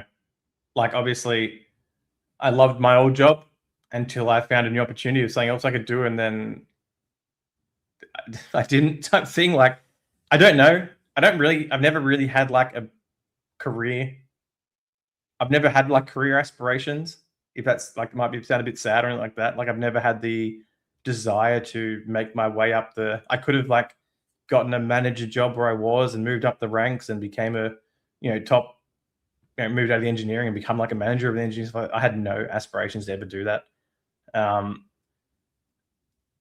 yeah, I just kind of cruise in most facets of life. Like, as long as I'm doing something and not hating life, like, I'm pretty happy. Like, I don't specifically have something that I want to do. I think the most enjoyment I've had in the hobby was like the more casual buying stuff and grading, and like that process of finding something great and grading it and 5-10x your money. Like, that was just, that's the most fun. The business building is way, yes, it's, you're going to probably end up making more money and things like that, but it's so much less enjoyable than like the fun part of it. And I'd love to be able to, like, to what Pete kind of said, is people like at this kind of revenue we're doing, like, you need to build out a corporate structure where you're doing less so you can kind of do the stuff that you want. And that's what I really am trying. My aspirations are just to get really rich, but like it's true. Like, I'm trying to work towards this. Like, I know the the flow process of my business, and I've now, like, as I said before, like, I was really worried about having other people stream for me. But now I'm like really confident I've got other people stream for me. I'm super happy with how that's running. And so now I need to replace the next thing I do. Like at the moment, I need someone to help me source, because at the moment I don't have the time to source, and now the inventory is getting a bit stagnant, and at some point we're going to run out of inventory. So like trying to replace that part of it. I've got an accountant to do that part of it. So I'm trying to build a structure where I can do more of the things I like doing. Yeah, I agree with. Oh, sorry, that was the original thing Peak said. Like build a company that runs up, and you could, like with your business at the moment, like the website obviously was a massive replacement of your time, which is great. You could functionally step away from the wholesale and have someone else do that. You'd obviously have to put an enormous amount of trust in them because if you stuff it up, cool, you stuff it up, you're going to kick yourself and go, that sucks. If someone else stuffs up your business to some degree, you're going to be much more pissed off than if you did it yourself. That's just how it is. Like, it's the same loss, but obviously you're going to care a lot more if someone else did it. So it is really tough building but that's at these levels, that's kind of what you have to do. And I am working towards that. That is like my goal. Like realistically, that is my goal. That is my endpoint, is to try and build a business that can functionally pay me a salary with minimal work, so I can do family and life and health and all those other things. Start working on my house. I got a wall I put up 3 years ago that hasn't been painted yet. Like those sorts of things that, like, it's so negative EV for me to go and paint that wall, because I've got other things to do to get me to the goal where I have the time to do that. But you got to be really careful that doesn't then go on forever, and you never get that time, and then you die. Yeah. I mean, I agree with you. Like even now, like there are plenty of houses that we could buy that are beautiful houses, but a lot of them, the key like reason that we're not buying it is because it doesn't work for the business. Like we need something that's like going to work. And it's like, if that wasn't a consideration, and I've even looked at properties where it's like, I'll just build a warehouse. Like I'll put up a warehouse on, but like between like permitting and running plumbing and like all like the amount of time that takes, and then not being able, like trying to like run the business from the house that's not set up for the business while this structure is being built. And like permitting is not something that happens like overnight. You know what like I don't know how it works in Australia, but like you have to go to the county, you have to pay money, you have to wait like weeks, sometimes months to get like permits back. 6 to 12 months here. Yeah, exactly. So like it could be years theoretically. Like if I wanted to do it right, you know what I mean? Like to have a building that has, and especially if I'm gonna have employees, like you need to have like plumbing and like a restroom and all that sort of stuff in there. So yeah, like but a lot of the houses were like it has to work for the business. Like we have to have like storage space, like we have to have a room to like work out of and stuff like that. And I wish that wasn't maybe like so much of a consideration, but it's also like, this is just kind of like where we're at. This is what we have to do.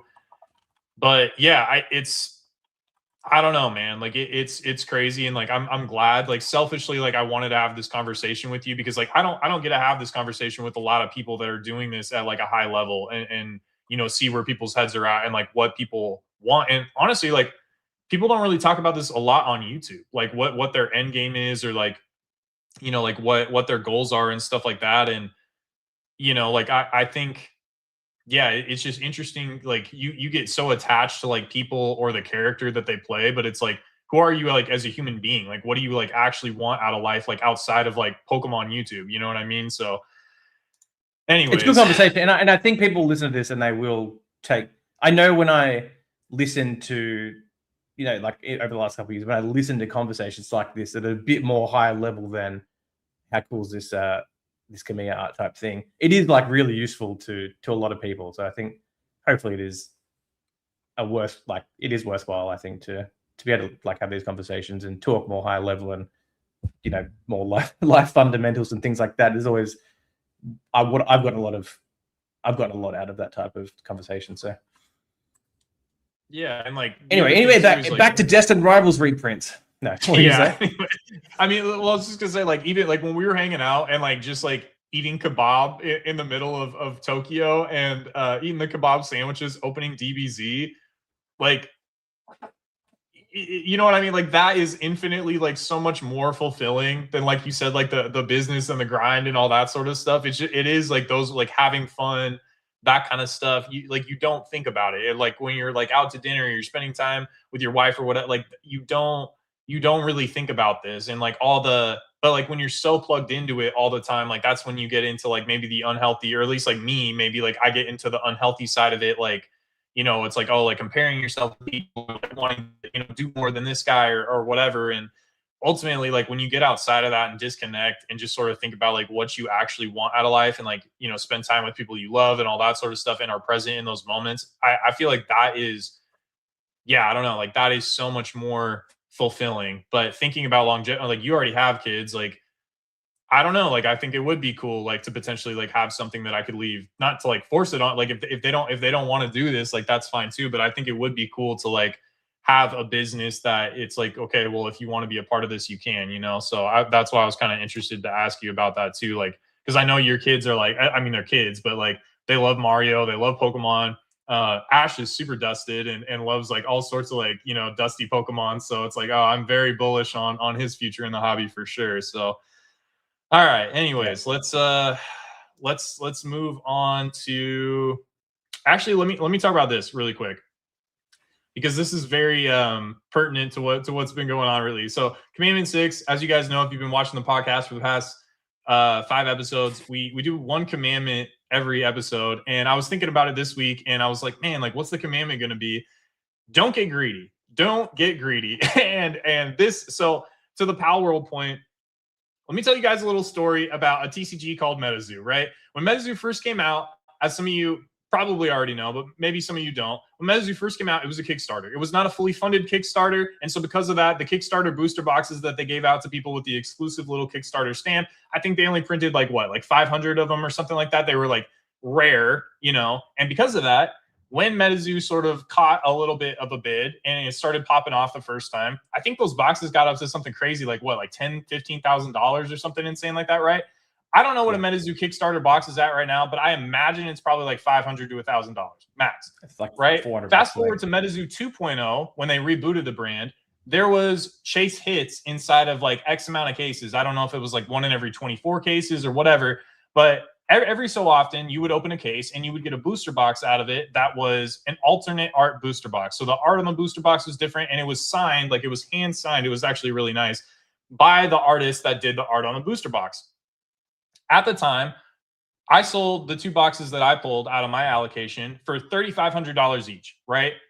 Just to put it into perspective, you were getting those from distribution for $60 a pop, like is what you were paying per box, right? So you're paying for pretty much like your entire allocation if you hit one of these boxes, right? Again, $3,500. And at that time, people were telling me like, oh, you should hold it, sell one, hold one. And I was just like, dude, like what are we talking about here? Like you saw what happened with Kate. Like what do you think? Like, and it wasn't anything to like, I don't believe in Charlie or I don't believe in Squid. It wasn't that at all. It was just like, I'm not an idiot and I'm not going to get greedy here. I just opened a case and made $3,500, right? And now I looked up last night because I was thinking about this. Those boxes, like recent solds, are like $800 to $900. Now it's like not, it's 30% of the value, and like that's still insane. The fact that it's $800 to $900 is still crazy to me. Bottom line, you should have just sold it for $3,500, right? And back to the Kickstarter point, you should have sold it for $10,000 to $15,000. So I look at things like Pal World, right? And I can't say anything with 100% certainty, but I look at like what's happening with the boxes right now, and you're paying like $40 to $45 from distribution. They're selling for $175, regardless of what the reasoning is, regardless of like how popular this game is on Steam and all that sort of stuff, or whatever narrative you want to throw at it. Don't get greedy. You 4x'd your money. Take that money and run. Like, do not get greedy, because even if it goes up, great, you missed some gains. But if it goes down, you're going to feel like an idiot because you had it. It was there. You won the game and you got greedy. And to me, I would rather miss out on a little more upside than have the ability to sell and then feel like an idiot because I didn't sell and I'm selling on the way down. One of the first things I ever learned when I got into this at the very beginning, back when we were all in the same Discords together, this was when I was buying the Marvel cards, and they like 10 to 20x in like a month. And I asked this guy, his name was Jason. I can't remember what his like screen name is, but he was like this big older like sports cards guy.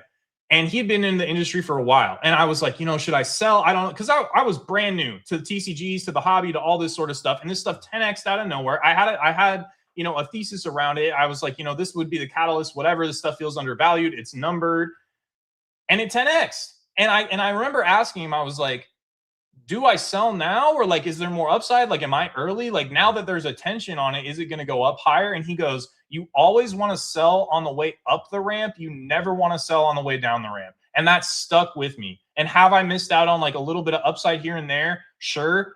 But applying that mindset to, or that framework to decision making has been infinitely plus EV for me. So that's sort of like my intro to it. What do you think? It is so hard to execute on. Even like as thus, I'm sure you still have hesitations on doing it. It's still in your head that like, oh, this could keep going up. It's so hard to do. I still do a bit of both. Like I'm still probably too greedy on some things and don't sell quick enough. Like I said before, like I just watched again Armored Mewtwo's run from 500 to 2500. Didn't sell them all at 2500. Not that I had planned on doing that. Not that I needed to do that. I've still like I like having good inventory. But then I watched that all the way run that back down to 1300, and I was like, well, now I mentally can't sell that until it goes back up there again. But then on the opposite side, like those Chinese arcane promos that we made the play on, I held all mine back, and I told you that I was like, I'm holding on mine back because I do think this has a potential another 10x in the future, and we just hit that. And now and now Riftbound is bigger than ever, and I think that, and it's hard because I think that this attention that it's now getting is establishing the market, and I think that will give it legs for the next 5. I'm putting my thesis is I think Riftbound, as long as they don't, I get a lot of it. They're doing the collectability right. As long as the game stays good, which I've got no real overview on, I think this market now is giving it legs for the next 5 to 10. Hopefully, that's my thesis. But I still, as I said, like these Riftbound promos that we're in for 30 a piece, like we're in for free because we sold so many already. We're in for 30 a piece every day now. I'm still selling it for $500, $700, $1,000. Someone just came and offered me $3,000 for my last Jinx. And I said no, because it's my last one. But I should sell that. But I have been selling a lot of them.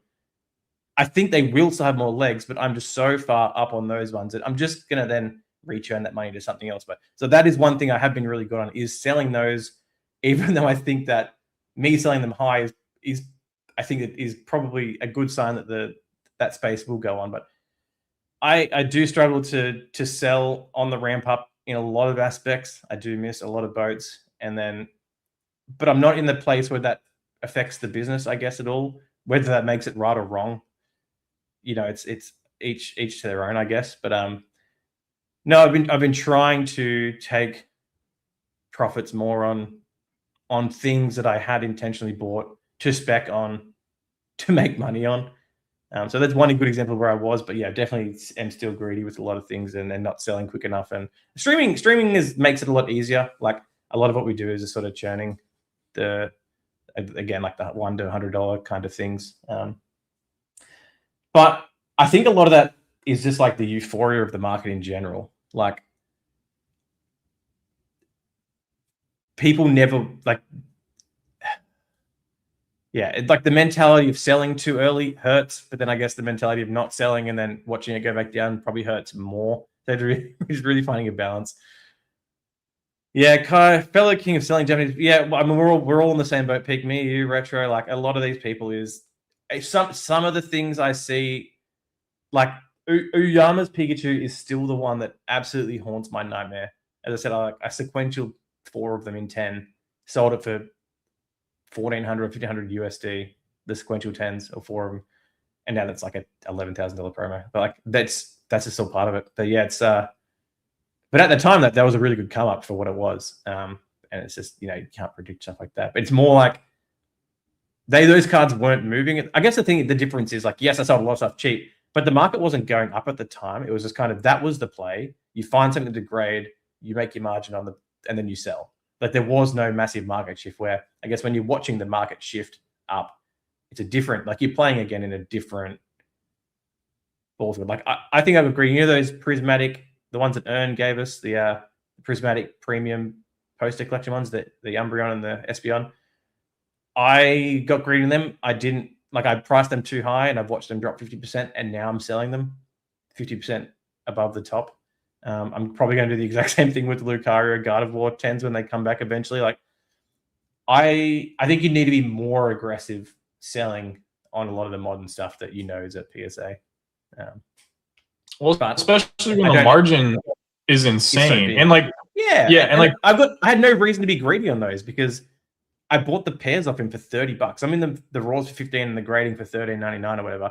There's absolutely no reason I shouldn't be taking any market price that's available to me, and yet I still do it. I'm experienced and I still do it. It's just a well, greed. to provide a little bit of nuance so that this is helpful for people that are like at, earlier stages in their business journey, like what is a good decision for you now and like what affects your business now is vastly different, just because like you have more money, you have more inventory, you have more outlets, all that sort of stuff. But if you're somebody that's doing 5 figures annualized, like maybe cracking 6 figures annualized, like this matters like a lot more, and we've both sold things too early and it hurts, like for sure, especially like cool stuff that you really liked. And it's like, oh man, but like at the time, like look at what it's built. Like it's built this insane business, and like with the Riftbound stuff, I was way less convicted on it than you were. And for me, I was just like, dude, we're selling Jinxes for $700. We're in these cards for, like you said, for like, I think we were in for like $24, $25 raw, plus like grading was, and I think we graded a lot of it. The girls, I think we graded it like 40 or something, but everything else we graded at bulk, which was like $13 or $15. So we're in for like $40 on Victor, Heimerdinger, and Warwick and stuff. But to me, I'm like, dude, this is like, I was like happy to make like $20, $30 a card because that's what I was used to coming out of like 2023 and all that sort of stuff. So when we're selling these cards that we're in for like 60, $70 for $500 to $700, I'm like, let's dump these like as soon as possible. You know what I mean? Because that, and obviously, like looking back in hindsight, like if we would have, but we would have waited what, 2 years, a year and a half 2 years. now to get to this point to where it's like, oh well, now they're going crazy, and it's like, what have you done with that money over the course of that time? Like you've built an insane streaming that you're the number one streamer in Australia, right? Like you're probably like one of the number one like TCG businesses in Australia. So it's, yeah, like I don't know. Like I think for people, I think, and I think too, people when they're starting out, they think like every play matters so much that I have to get like every last bit out of it. And to me, it's just like, just keep it rolling. Just keep it rolling. Like take your profit and keep it rolling. Like you're always going to look back and say, oh man, like I sold that too early. But there's plenty of cards that I sold that I'm like happy I got out of them when I did, because they got cut in half. And I'm like, who bought this at this price? And then it got cut in half. So like there's plenty of things. And I think it kind of evens out. It obviously is going to feel worse. It's going to feel worse when you sell early than it's going to feel better that you sell at the top, right? Like you're not going to get like the same level of affirmation to sort of like even it out. But yeah, I really think that like if you go in and you have expectations around whatever play it is you're making and you hit that profit, take it, and if you have deep inventory of that item, so and you think the market is moving up and you're selling out like very quickly, maybe try pushing the price up a little bit on the next one, and see what happens. But yeah, don't get greedy. Do not sell down the ramp. Like to me, like that is the worst feeling. And especially when you're building your business and eventually like you get to the point when you have more capital, when you have more inventory, that you can take more risk and you can try speculating and see like, hey, maybe like I don't need to sell this. Like I can set this one back and see what happens. And like maybe it goes up, maybe it goes down, whatever. But like when you're starting out and when you're building your business, like you have to keep that wheel turning. And like, I remember you were grading like the Maggie promos or whatever. And I don't know what those are at now. I don't know if Yu-Gi-Oh's like doing well or whatever. But I feel like you probably sold a lot of those at like all-time highs, because I remember they came down to like $60 in a PSA 10. And at one point they were what, like $300? So it's like if you would have held on to that card because you're like, oh, it's Dark Magician Girl, it's an exclusive promo, all this sort of stuff, you would have lost 80% of the value. You know what I mean? Like versus just turning those cards over and over and over and over and over again and making your margin. So that's where I'm at. And I think more people now are greedier than ever because they're used to these insane margins. They're used to things coming in and then immediately going up in value. And, our businesses were built off of a lot of the time making $20 to $50 per card if they came back in a PSA 10 and just doing that over and over and over. And so I think like level setting and stuff like that might be healthy. So yeah, what do you think? And that card's $500 now. Is it really? Yeah, it's That's wild. crazy. No, yeah. And again, like if you're doing this long term and you're planning on doing this thing, like you have to just make your set margins on your plays. And if the market changes and goes up, you need to adjust for that sort of thing. Like you'll get the upsides in some markets, you'll get the downsides. You shouldn't really ever have any downsides in markets. Even if the market's going down, if you've got grading plays out, unless you're rushing ultra modern. I've never had any grading plays where like I've sent out a card at bulk and it's come back and I haven't profited on it. Like, for example, that Ascended Heroes premium Lucario on Gardevoir. Those PSA 10s were selling for $750. Like that's a 12, that was a 12, $10, $12, $15 card. I don't know the buyers are at $750 for that card. But as I said, like I sent that at bulk. I sent that at 15 or maybe 20, whatever it was at the time. Yes, I'm going to miss out on tens and tens because I've got hundreds of them there. I'm going to miss out on tens of thousands of dollars of what could have been. I mean, at the top price, it's probably $100,000. But when it gets back, I'm still going to be able to, make 50, $100 on the 10. So like that's the way I've structured it. I'm not upset that card has dropped 90, probably 80, 90% in a 10 because my plan was I'm just executing on the plan that what I was planning on doing with it regardless. So being able to like have that sort of conviction as well and not get stressed out about those sort of market shifts. If that was the plan, that's still what's going to happen. I think there's a 0% chance I come out negative on that sort of play when you make smart buys and make smart plays and things like that. So, yeah. And by the time that comes back, maybe I'm like, the market's probably already flooded with those. I actually have no idea. But I will just settle with the market, and I'll be less like I'm going to be less greedy with that. I'm going to sell at lowest list because I hope I'll have deep quantity, and I'll just adjust with the market because the inbuilt profit will be there. And I've learned to do that. That's not a card I think is going to or has a good chance of going up again in the near future. Maybe yes, that card goes up in 4 or 5 years or something like that. But you shouldn't be looking at that sort of time frame if you're a newer business or have smaller capital and things like that. You should just try and churn your margin in the here and now. Yeah, which is a different point. But yeah, don't get greedy. You'll ultimately come off a lot better if you just stay with the market and don't think about what could be. I think. Yeah. Well, and also like don't, it's easy when like you see all these people doing all this different stuff, different TCGs and stuff to like feel FOMO a little bit, but like maybe that kind of goes into like don't get greedy too. It's like, dude, just stay in your lane, stick to what you know. It's okay that other people are making money that you're not making. Like that's totally okay. So it's hard. Maybe that's I still get FOMO seeing other people do stuff and make plays in other spaces. Like you can't earn pulled like the literal best chase card you get from Riftbound today. Open a case, pull the best SIG, and he's like, yeah, it's probably going to black label. It's like a $40,000 black label, and it's like, damn, and you can't like let that affect what you're doing. But there is an infinite amount of things to do, and don't get caught up in trying to spread too wide. I think it really stick with what you know and just keep rocking with what works, what works for you until you've got the funds or the opportunity or the time to make speculation in other markets or other plays and things like that.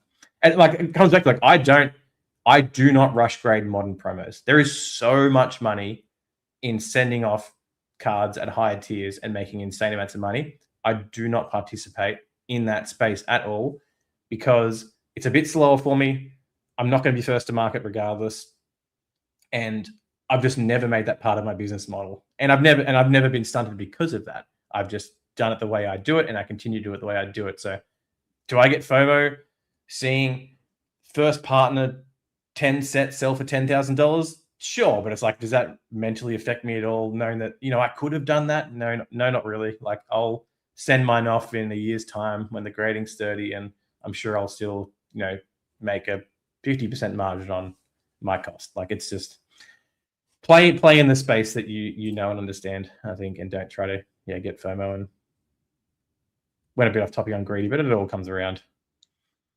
I get FOMO all the time from like you sending me stuff that you're doing or whatever, and I'm like, I should be spending, like, even now, like I bought a bunch of Rayquazas because I'm like, the card's sick. It's probably going to be pretty expensive in a PSA 10 and stuff, but like Should I be doing that? No. Like I should be making like more content, building out the wholesale, like doing stuff like that. Like I should not be trying to like rush grade SARs. Like I should, that's just dumb. Like I should not be doing that. But like I'm doing it because I feel FOMO and I haven't done it in a long time, and so I feel like I need to be doing something, even though I don't. Like it's monotonous to kind of stay in your lane, or like you with the video games. It's like I love video games. I've been a gamer my entire life. So when you started to get into it, I was like, oh, like I kind of want to like follow you in. I want to do this too.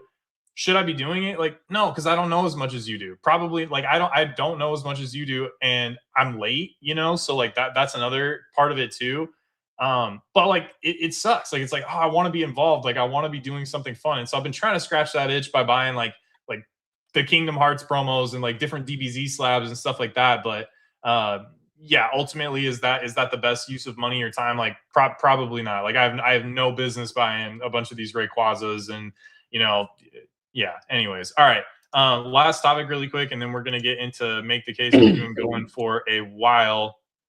Fall rebound. Kind of touched on this already. Yeah. Yeah. Yeah. What do you think? I'm gonna get water really quick. You can start this one off. Yeah, I think just kind of reiterating what we said earlier in the stream. I think a lot of money is sitting on the sidelines and either sitting on the sidelines or spilling over into other TCGs and stuff like that. I think as soon as, and I'll say it again because it'll get a clip that with a lot of negative posts on it. I genuinely think this is the best looking set that they've ever released. I think the market's going to eat it up. I think it's going to be popular. Look how popular Celebrations is for how like genuinely lackluster of a set it is. It's like 62 cards including promos. Like it is small. Most of them are like 4 of them are like Lunala and Cosmog and Cosmoem, and it's on the scheme of things, it's a pretty terrible set. It's reprints and then pretty dud arts. And look how popular it still is. Like I still sell 5 to 10 celebrations packs, 5 to 10 celebrations packs a stream at $60 a pop because that's what market is. And people still want to open it. Like I cannot imagine what the demand for 30th is going to be. And at the end of the day, like it's not going to come to fruition in 3 to 6 months after the release, maybe not 18 months, maybe not 24 months. It will be probably the most invested in, opened, speculated on set ever. And I kind of stand by that. It will be. I mean, I don't see it not being. I don't see it not being. Every SKU they're making looks great. Sorry, I didn't understand. What's not to understand? Sorry, my Google just yelled at me. Yeah, it's going to be fantastic. I think you're going to see a lot of money flood back into the market, into the ecosystem of people rush getting all these promos, buying the packs. The streams are going to go crazy. People want to spend their money. Don't get that twisted. People are frothing at the mouth to spend their money, which is like we're both saying. We're just you've got the money. We're just spending it on just other crap. People just want to spend their money on, and I think they want to spend their money on that. And I think you're going to see that.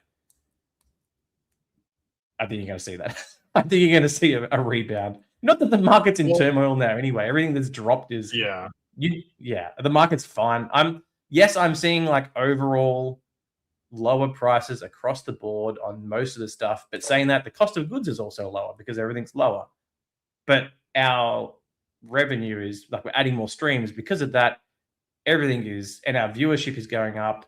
Our viewership hasn't dropped off at all. We're still averaging like 40 to 70 viewers on most streams. Like it's pretty solid, and we're pretty like we're actually pretty small. Like a lot of the other bigger streamers on eBay Live in Australia, yes, they're doing more rip and chips or singles stuff like that.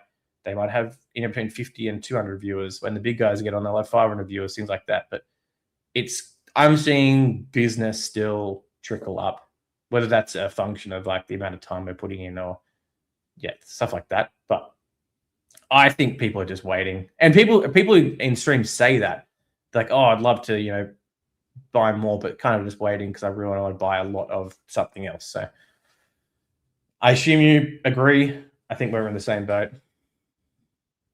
Yeah, I think like if you think about just outside of like cards and collectibles and stuff like that, it's the 8th month of the year. What do you think that you should be doing right now? Like loading up on good inventory for the holidays. Like that to me just seems so obvious. And I think right now, again, going back to the people are looking for everybody else to be hyped to sort of like affirm their decision making. To your point about the 30th, there's not going to be I mean, there probably is because it'll get clicks, but there's not going to be realistically a single person that is going to not be saying that the 30th is like amazing, it's fun to open, the cards are sick, all that sort of like that is going to be like the affirmation of all affirmations. Like everybody is going to be piling into that, having fun with it, ripping it, grading it, all that sort of stuff. So when people realize that like Pokemon is cool again because people are all off into this other stuff and trying to catch like a quick buck and all that sort of stuff. So I think multiple things could happen. I think one, a lot of this money could like die out pretty quickly. Like I think, Gundam and like all this other stuff. It's not to say that these games might not like be around or in existence like a year from now, but all of these, like it was expensive to have $1,000 chase card in Pokemon. And now you've got $1,000, $2,000, $5,000 chase cards in all these other TCGs as well. And like that to me is yeah, like that kind of stuff is a little like, is liquidity there infinitely? Like no, like Umbreon VMAX, Moonbreon is going to sell at the same price 100 times, 500 times a day. But like are these Gundam chase cards and are these like Lorcana chase card going to sell at that volume? Like no, like I don't think so. And so I think money is going to come back into Pokemon around the 30th, and there's going to be a lot of people that are sitting and thinking like, man, I had a chance to buy a lot of this stuff and I didn't because I was scared or, I was unsure if the market had another leg lower or whatever. And now we're in the middle of the holiday season and I feel like a dingus for like not loading up on this stuff or not being involved. And that's the other thing too, is like, you never know when things are going to turn. So like if you're not, and we've talked about this like before in other podcasts, but like if you're not constantly staying involved, you're going to miss it. You cannot selectively jump in and out of this and expect to be successful and build something meaningful long term. You can't jump from Pokemon to Gundam to Lorcana to Pal World to Riftbound to whatever and not stay constantly involved in Pokemon. And then when Pokemon, rips again or is the main center of attention again, come back in and just be a winner. Like that's not how it works. So I do think that going into the fall, it's not to say every item that's come down 20, 30%, every PSA 10, single, whatever, is going to go back to all-time highs. But liquidity is so strong right now that if like narrative shifts on top of like what's happening with the 30th, like that is going to be so nuts. And outside of this, like markets ripped today. Like the stock market is ripping. And like not to get political, like I don't know what we're doing in Iran and stuff like that. But when I heard like the rumors like, oh, we're gonna put boots on the ground, I was like, oh, it's time to buy, because like the market was like bled for a couple days or whatever. And I was like, I bet you wake up Monday and it's green. And dude, today it was insane. So it's like if the stock market stays strong going into the 30th, they drop the 30th, it's yeah, I really think it's a perfect storm. And I think a lot of people are gonna miss it. And I've been buying garbage from my distributor and a bunch of random stuff trying to build spend because I want a little bit of all those SKUs. You know what I mean? And like I haven't really been buying like a ton of sealed product to sit on. I want to buy a ton of the 30th. Like I think and even outside of the fundamentals and the set looking good, the product looks sick. Like the booster bundles look nice. The booster pack looks nice. Like the art they show, it's so much better looking than Celebrations. So I don't know, like not to hyper shill it with you or whatever, but like I think it's one of those things. It's like when 151 was $50 a box in Japanese, and everybody's like, it's so obvious, like it's the obvious play, blah blah blah, and a certain percentage of people did it. This is one of those times where it's like it is obvious, it seems brain dead, and people are going to galaxy brain themselves out of it and say, well, everybody else is doing it, so I don't want to do it because like I'm a hipster or whatever. It's like, dude, just do it. Like this is the most obvious thing. So. Yeah, what do you think? Yeah, I think a lot, as I said, like money's waiting to go into it. It will bring the euphoria back. People will get more involved again. They'll enjoy it more again because it's in a what is it, next month or the month after? Like people will have that break. They'll have that breather now. They're not as engaged. They're doing other things. But as soon as the majority of the market gets re-engaged and invigorated, and they start to see that the market is strong and things are liquid and people are enjoying again. And eventually that there'll be money like fatigue. I'm assuming they'll be buying fatigue for the 30th. And if the sentiment is good again, that's when you sort of see that money spill back into the other things that might have been down 20, 30, 40, 50%. Like, no, I don't expect that Lucario promo that was $750 that I don't know what it is now. Maybe it's probably still like $200. I have no idea. But I know I don't expect that sort of stuff to recover back to all-time highs, because those all-time highs in this kind of market never make sense. And if it ever hits that price again, it's a decade down the line. You never know. Yeah, it's so random, but I think just the overall invigoration, it'll come back. People enjoy it. People have fun. They'll start to enjoy it again after a bit of a break. Another thing too is like to the people selling, because there is a good amount of selling pressure right now. We consigned today, yeah. sealed shoes consignments. Link in the description. But I see like what people are selling, and I see like auctions on certain stuff, and I don't believe that selling pressure is. I don't think it can last as long as people think. Like, everybody's like, oh, everybody's holding this stuff, and more people are investing in sealed product and just Pokemon in general than ever. But I think a majority of the people dumping right now are not well capitalized. I don't think that people that have money, that have big businesses, that have a long-term mindset on this are selling into this weakness. I think people that are over leveraged, where collectibles are a significant amount of their net worth, and they woke up one day and their collector app was down 15%, and then the next day it was down 18%, and then 22%, and they're trying to get out because they're scared.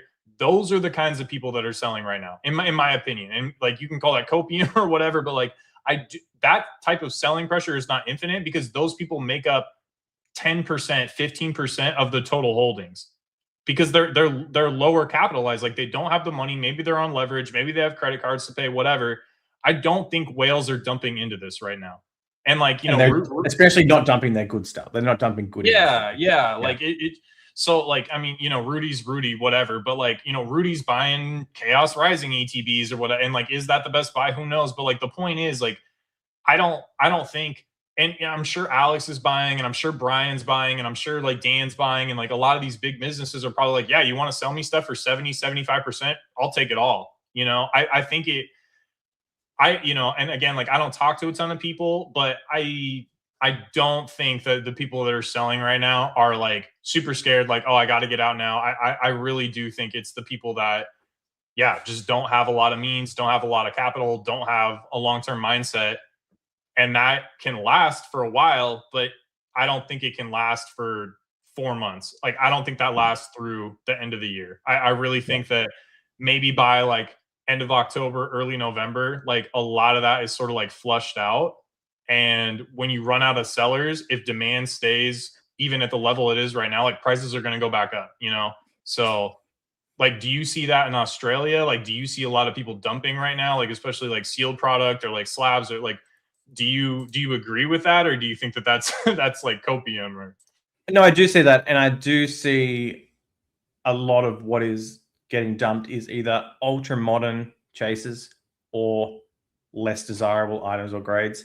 I'm not seeing people out there dumping outside of like, well, you're not seeing people dump like their Evolving Skies booster cases. They're not dumping their Celebrations UPCs. They're not dumping their Japanese Onfion cases, things like that, because there's no real need to. Like,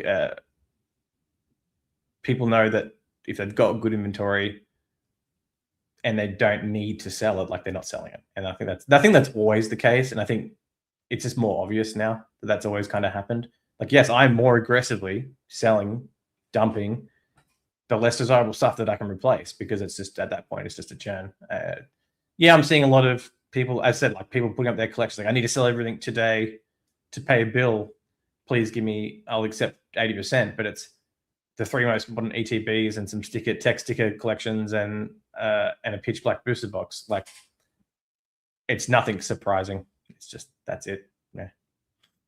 Yeah. Oh, that Lucario is down to $100 in a PSA 10. Yeah, I think I just sold one today actually for 130. But I might bump the price on that one, honestly, because like, that Lucario sold. That is one of the highest sell-through rate rock cards I've ever sold on this store. Like, there's an insane amount of demand. Gardevoir, maybe it's low pop. It's only 5200 PSA 10. Low pop.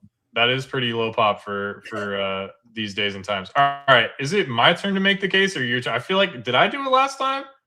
I don't know. I was like, I had just a very generic one, which is kind of sums up what we talk about. Is like, now is the time to have the conviction to buy the stuff that makes the most sense. Like one of the reels I had popped up yesterday, where it was like, when that Pikachu gym promo got to $1, like it was never not the right time. Like it was never going to be not a buy at that price. And I messaged you this morning. And I said the new Japanese 2026 stamped Pikachu promo. It released, I think it released about 5 weeks ago. It's the Pikachu fighting the Gardevoir. It's in the series now. There's the Pikachu fighting the Charizard, Pikachu fighting the Mew, and now it's Pikachu fighting Gardevoir.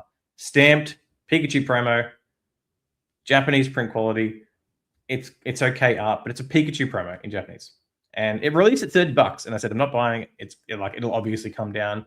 It's trickled all the way down from 30, and this morning it hit $4. And it's like, all right, cool. That was my buy price. I said I'm going to start buying. I actually hadn't checked it in like a week. I was like, I'm going to start buying at 8. I've obviously missed that. I would have started buying at 8 if I'd have realized. That's been too busy. And there's a price range where I'm going to buy that card, like lots of that card, every single time I see it pop up until it reaches $8 again or $9, and then I'll stop buying. So I've got this opportunity now that I'm happy to buy absolutely any quantity of that card in this buy price range. Because if I one day end my business and I've still got 500 of that card, like that's the easiest sale of my life. Like there's never going to be a price, and you can spam that onto Fanatics, you can spam that onto any platform you want, you can spam it on stream, you can put it on eBay. Like these obvious things that, because the market is softer, it's it is what it is. But like these are the obvious plays. Like that is the case of backing up what people say. If it gets so low, I'm going to buy it all. Doing it, like having the conviction to do that. Exactly the same thing with a lot of these first partner. I had someone hit me up and they said, we have 1,500 first partner CGC 10 slabs. Do you want them? And I just wasn't happy with their price. I'm like, look, I'd love them, but I'm getting them for 40% cheaper on Fanatics. And they're like, oh, we can't do that. And it's kind of like, oh, well, I'm just going to keep an eye buying them on Fanatics because it makes no sense. I'm buying a full art anniversary English starter promo in gem mint condition. Yes, it's a CGC 10, not the most desirable or liquid card, but at $15 to $20, I can't buy it and grade it. And that's always the case. If I can't buy something and grade it, yes, there's the upside. If you hit a pristine, you get a bit more, but you're also going to get 9s and 9.5s. You're going to get raw copies. If I can't buy something and grade it, get a gem in 10, if I can buy it for cheaper, that is the clear sign that something is the wrong price. We always go back to there used to be a time where it was cheaper to buy a PSA 10 Japanese bubble Mew than it was to buy the raw, with your odds of getting a 10, grade it and getting it back 2-3 months later. That was the obvious buy sign. And back then I didn't realize that. But as soon as the McDonald's Pikachu got under raw price in a 10, as soon as these first partners got, those Gecko Spark, the cheap, the Mew and Pikachu ones, that's the Mew and Pikachu, the Mew and Charizard. At one point, they were $11 on Fanatics in Gem 10. And I just loaded up. I kept buying them. I kept buying all the way up to $20 because I couldn't replace it at that cost. So we're at that again. And I think you're going to see that. And I hope we see that with the 30th anniversary. Any of the promos, the Eevee, the Birds, the whatever, the Mew, Mewtwo, any of them. I hope that they get flooded because it just when you can't make it yourself for a cost, it's that obvious. And it's obviously you have the fundamentals of a popular card and things like that. But that's kind of my case. Is the time is now to do that sort of stuff. So do. So do. What's for the Charmander specifically? Like, what is the price on the way up that you would like stop buying at in like Gem 10? I think I'm beating like across all three. Like it depends. Like I'm judging what I'm paying based on what I always put the 3 as a setup on live. Like I'll do a set of 10 of almost every single one that I've got quantity of every live stream, and I just judge what I pay based off that. Like, because to be fair, like I put up a gem set of like the Poplio Sprigatito, whatever that set is, in Gem 10 and CGC, and I might get somewhere between 60 and 120 bucks, depending on the night. There's a big spread for a lot of those lower class ones. So like that's my bottom price is like I rarely think I'll get under 60. Usually it's 80 or above. So I'll just aim for 60. And there's a pretty good chance that I sell it for more. So it really is going to, like, if the prices start moving up again and I start getting more on stream again, like I'll just adjust that if they're still getting spammed through there. But while they're this low, like it makes no sense not to buy them. But it really just depends on what I'm consistently selling them on stream. So that's kind of my barometer of what I should be paying. Like I'm genuinely paying like 130 bucks, 140 bucks, 150 bucks for the Kanto Trio 10 sets. And with the first Partner Series 1 pack, I'm not sure what they are now. What are they, like 50, 60 bucks? You got to pull that set. So half the time they're off center. The price point makes no sense to me. So it's buy time. Yeah, I mean they're cheap, dude. I'm wholesaling the Series 1 for $47 for the promo packs. But even Series 2, I think I have the promo packs up for like $30, $31 or something. Like that seems pretty cheap. Like that's, or actually maybe I'm even cheap. Less. I just bought 1,000 at 20 each of the Pro Series 2. Let me see. And I've got no plans for them. Oh no, I'm at 20. I'm at $25 for Series 2. Like that, I don't know. Like this is another example. Like that is too cheap. With the amount of SKUs that they're gonna have to print for the 30th, I give it a pretty low chance that they end up doing a sizable reprint of, because they've already done 2 or 3 sizable reprints of Series 1 and 2, and they're still got Series 3 to do, and they still have everything else to do. So yes, like is Series 2, it's probably the weakest series, but is $20 for pack fresh English promos where there's probably always going to be a grading play on them forever. Is it the best use of money? Maybe not. Is it good enough that I can put X amount of money into that and sit on it? Sure. Like 20 got to, because the week before I bought 500 at 35. Like I just bought them at 35. So I had to, like, it made sense. No, and I had conviction at 35. I was happy at 35. So when it dropped to like 20 or 25, whatever it is, like you have to, it would seem negligent not to.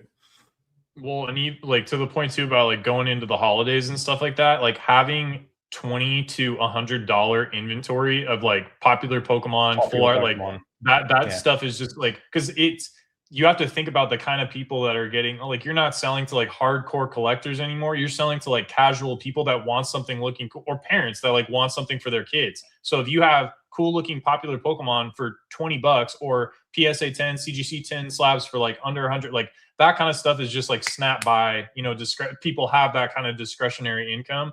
So it's not like you're going to be struggling to offload that kind of stuff. Like there are going to be like so many buyers, especially in those price points. Now, like you start getting to like $500 to $1,000 stuff, like maybe like you don't see like a crazy influx of liquidity because maybe people don't want to spend that, or as many people don't want to spend that kind of money. But yeah, it's something worth considering. And I agree with you. If I had like more of an outlet to like sell that, like if I Ray and them kind of like have their own inventory and stuff, so like I'm not buying inventory for the stream, but if I was, I'd be buying that kind of stuff too. And a couple of the guys I deal with on Whatnot are doing the same thing. They're on Fanatics. They're having their employees sit there and buy certain cards at prices because they can just turn around and sell them on stream and make the same profit. So really quick before we go, I wanted to get to this. This guy asked it a long time ago and we never got to it. What are you guys' thoughts on Chinese exclusives? They've dropped quite a bit recently. Good buys. What do you think? Yeah, have they dropped a bit recently? Like they had a huge run up. They've probably corrected 20, 30, 40%. I don't follow that market. I don't follow those chase cards. I'm assuming if you stretch it out to a 3-month time period, they haven't dropped a lot. And in my view, probably wouldn't be a good buy. The demand for Chinese, at least for me and my business, is very low. Unless it's a very cheap entry point, which these Old Hearts exclusives aren't. It just doesn't. It's not on my radar. So yeah, I don't. It's really hard. It might look like it's a good buy if something's retraced 40%, but if you look back, because those were dirt cheap. Well, not dirt cheap, like they did run up 100, 200% on a lot of those. I don't, necessarily, unless there's like some really cheap exclusives. I know there's like the Radiant Eevee and like the Radiant Venusaur and Blastoise and Charizard that are exclusive, and they're at a much lower price point. That's the kind of stuff that I would target, just because it's more accessible. If I run these more expensive Chinese exclusives on stream, I think I would get absolutely hammered. So you dabble in that much more? I don't think you really do. I don't do the singles. The boxes sell like insanely well for me. The Rocket set that just came out, the box looks sick. Like it's really nice looking. It's basically the same art cheap as too, isn't it? Yeah, it's almost I think it's too cheap. It's funny because my supplier actually was like, yeah, like this set's gonna be cheap because it's not gonna be that popular in China. And I'm like, what? You guys aren't into like Team Rocket in China? Like that's kind of a hot take. So I think it's cheap. I think it's gonna do really well over time. It is I mean, it's the newest thing, but it's by far like the best selling Chinese thing for me right now. Chinese has just been going nuts. I don't know. Like if I was going to speculate on one of the exclusives, like I'm not super up on the prices, but one thing I will say is the 151 sets, those got printed less, and once they popped off in price, especially the one with Gengar, I can't remember the name. They all have like it's like 151 Gather, 151 Surprise. I think Surprise is the one with Gengar. But that set came out very expensive out the gate and then just shot up in price and never came back down. And it was heavily faked, like heavily faked. So if I was going to speculate on singles, like I would probably pick the Pikachu Gengar. Again, like I don't know if that one's like corrected the most, but it's Pikachu and Gengar on a card. It's exclusive. The art's sick. That would probably be where I would look. The gem stuff, like a lot of that stuff is still in print, continues to be printed.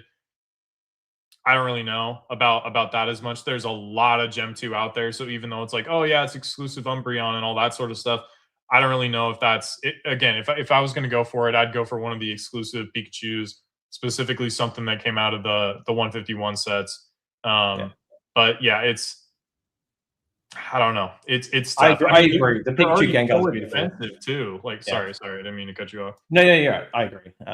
I think there's a bit of an evolution fatigue at the moment. I'm noticing. They've been hammering the evolutions the last couple of years, and they just I feel a lot of people are, and I feel like a lot of people are having a bit of fatigue in that space. What's the exclusive in the Rocket set? I know there's like a Brock, wasn't it?